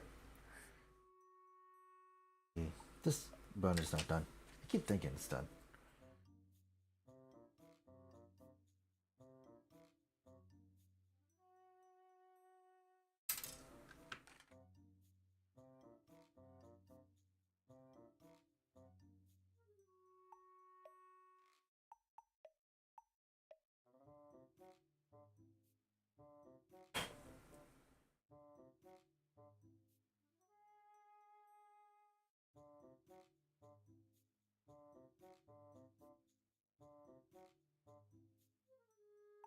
Okay. Even though it has a very simple head, this just kind of makes it interesting. I kind of wish it was like the Gundam thing, which kind of did flare out like how all the other armor parts have been, but like, you know, It's fine the way it is. We could mix and match it in many ways.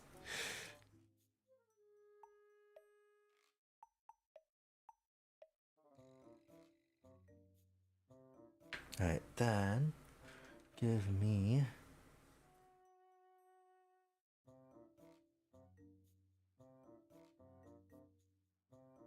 that.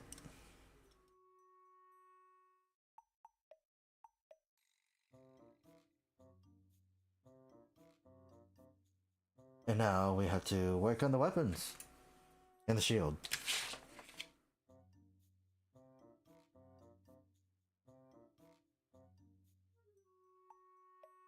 Which I think this is personally my favorite sword out of the three.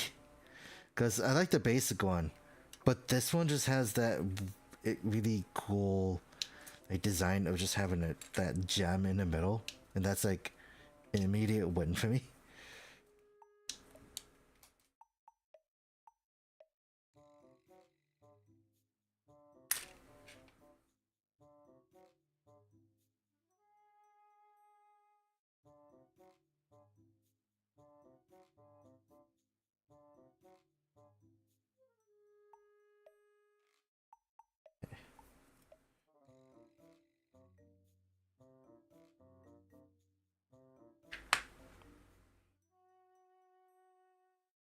And I have to cut in between this. I almost actually now think about it. I'm looking at this. It's like I don't mind the gummy aesthetic though.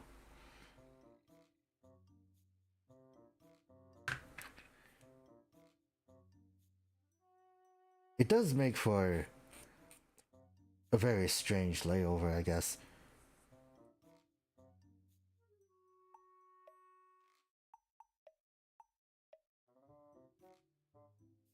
And it goes in that peg. Sits in there.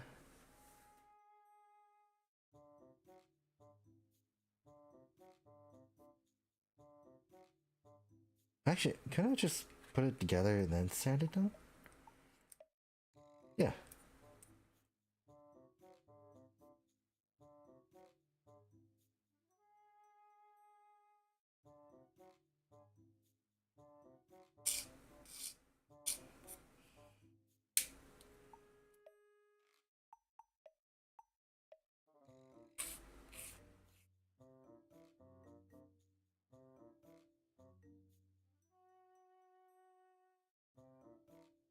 Right, then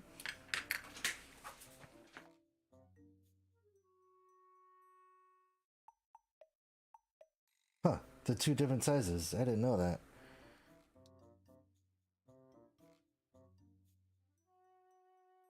But the gold and blue, I think I really like a lot. Just looking at this, it's like, oh, okay. The clear blue on the gold, on just gold is naturally great to me.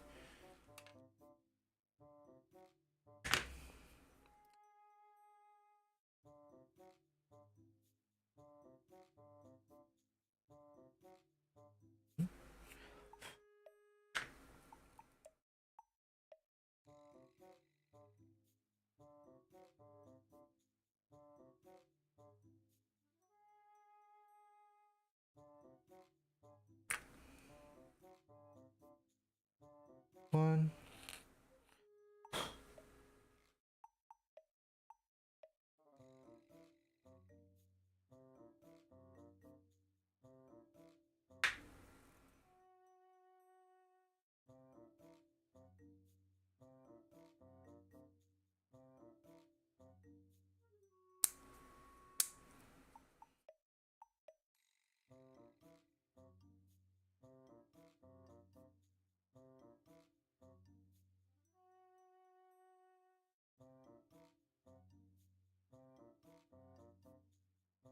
Then that one is done. Oh, that didn't land well. And the last one should be the shield. Obviously, two pieces.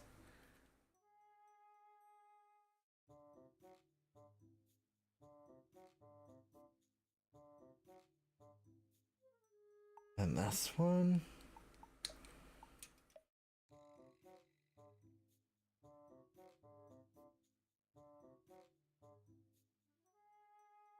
Runner is done too. I cut off these extra bits.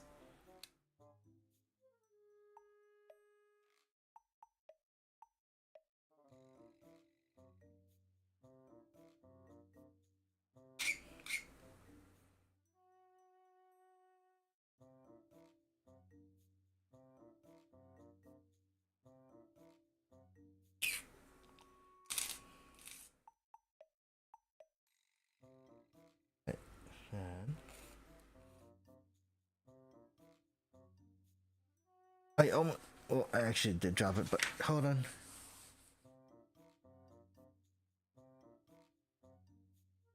There we go.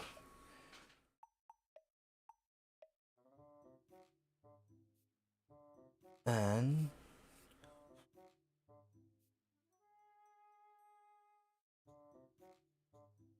there we go. Oh, two of them. Gesundheit. Oh god. Second one today. You guys have been blessed. It would have been different if I was a girl. Anyways, been done.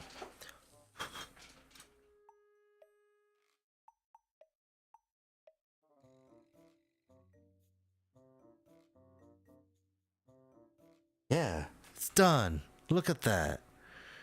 I really like the shield though. But like the overall, oh god, the fact that it didn't really change its outward appear, like the base design, and just added more to it is kind of cool.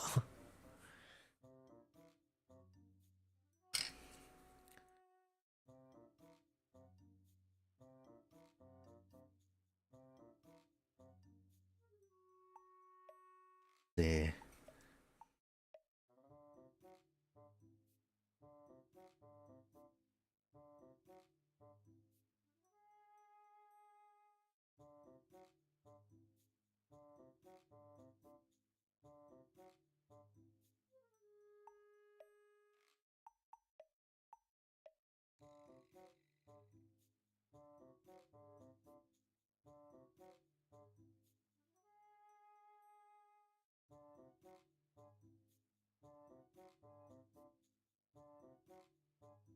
Okay, yeah. Not only can you do it like that, you can also just do it like this. I like that. Which is like this way. It's nothing. So that's cool. Can you do the old body double sword pose?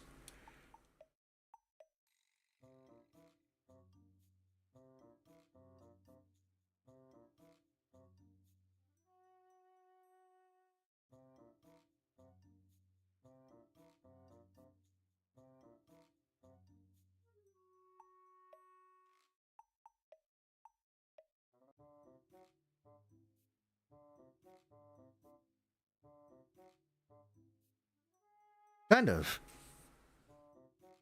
You can almost do it.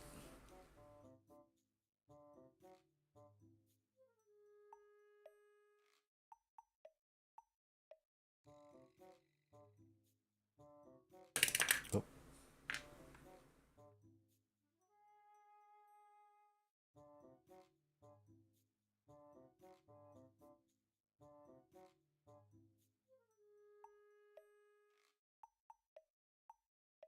Okay, and then last one.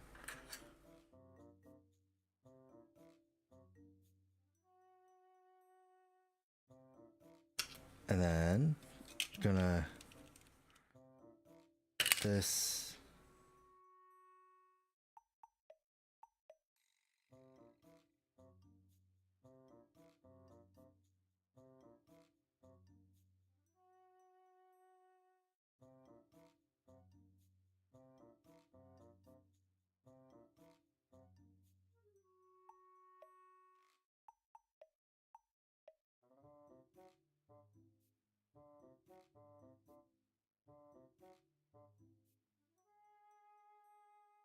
What the iconic pose for this thing does.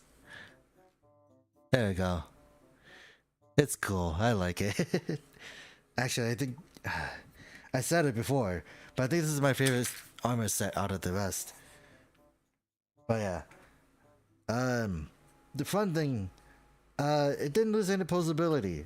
Obviously, none of them actually went over like the necessary joints that it needed. Oop. The only issue I would see would be like the one thing I worried about is its longevity, like if it's gonna become loose over time. But like also the fact that like we have so many parts, as you can see, like just from like all three of these together, just like this is everything. Like even this, like this is like a lot of parts, and there's like no storage, and that's my issue with it at the moment. But I still recommend this. I still think this is cool. First impressions, really are really high. But I like how modular it is. It feels great, especially out of box. So like, I recommend it. I totally recommend it now. Especially since it is just like giant robot knights. See? And I don't know. I'm probably gonna keep it in this form, but I'm gonna take a lot of pictures in the others before that. So, yeah. God. What time is it now? It's almost 4 hours. Yeah. Oh God.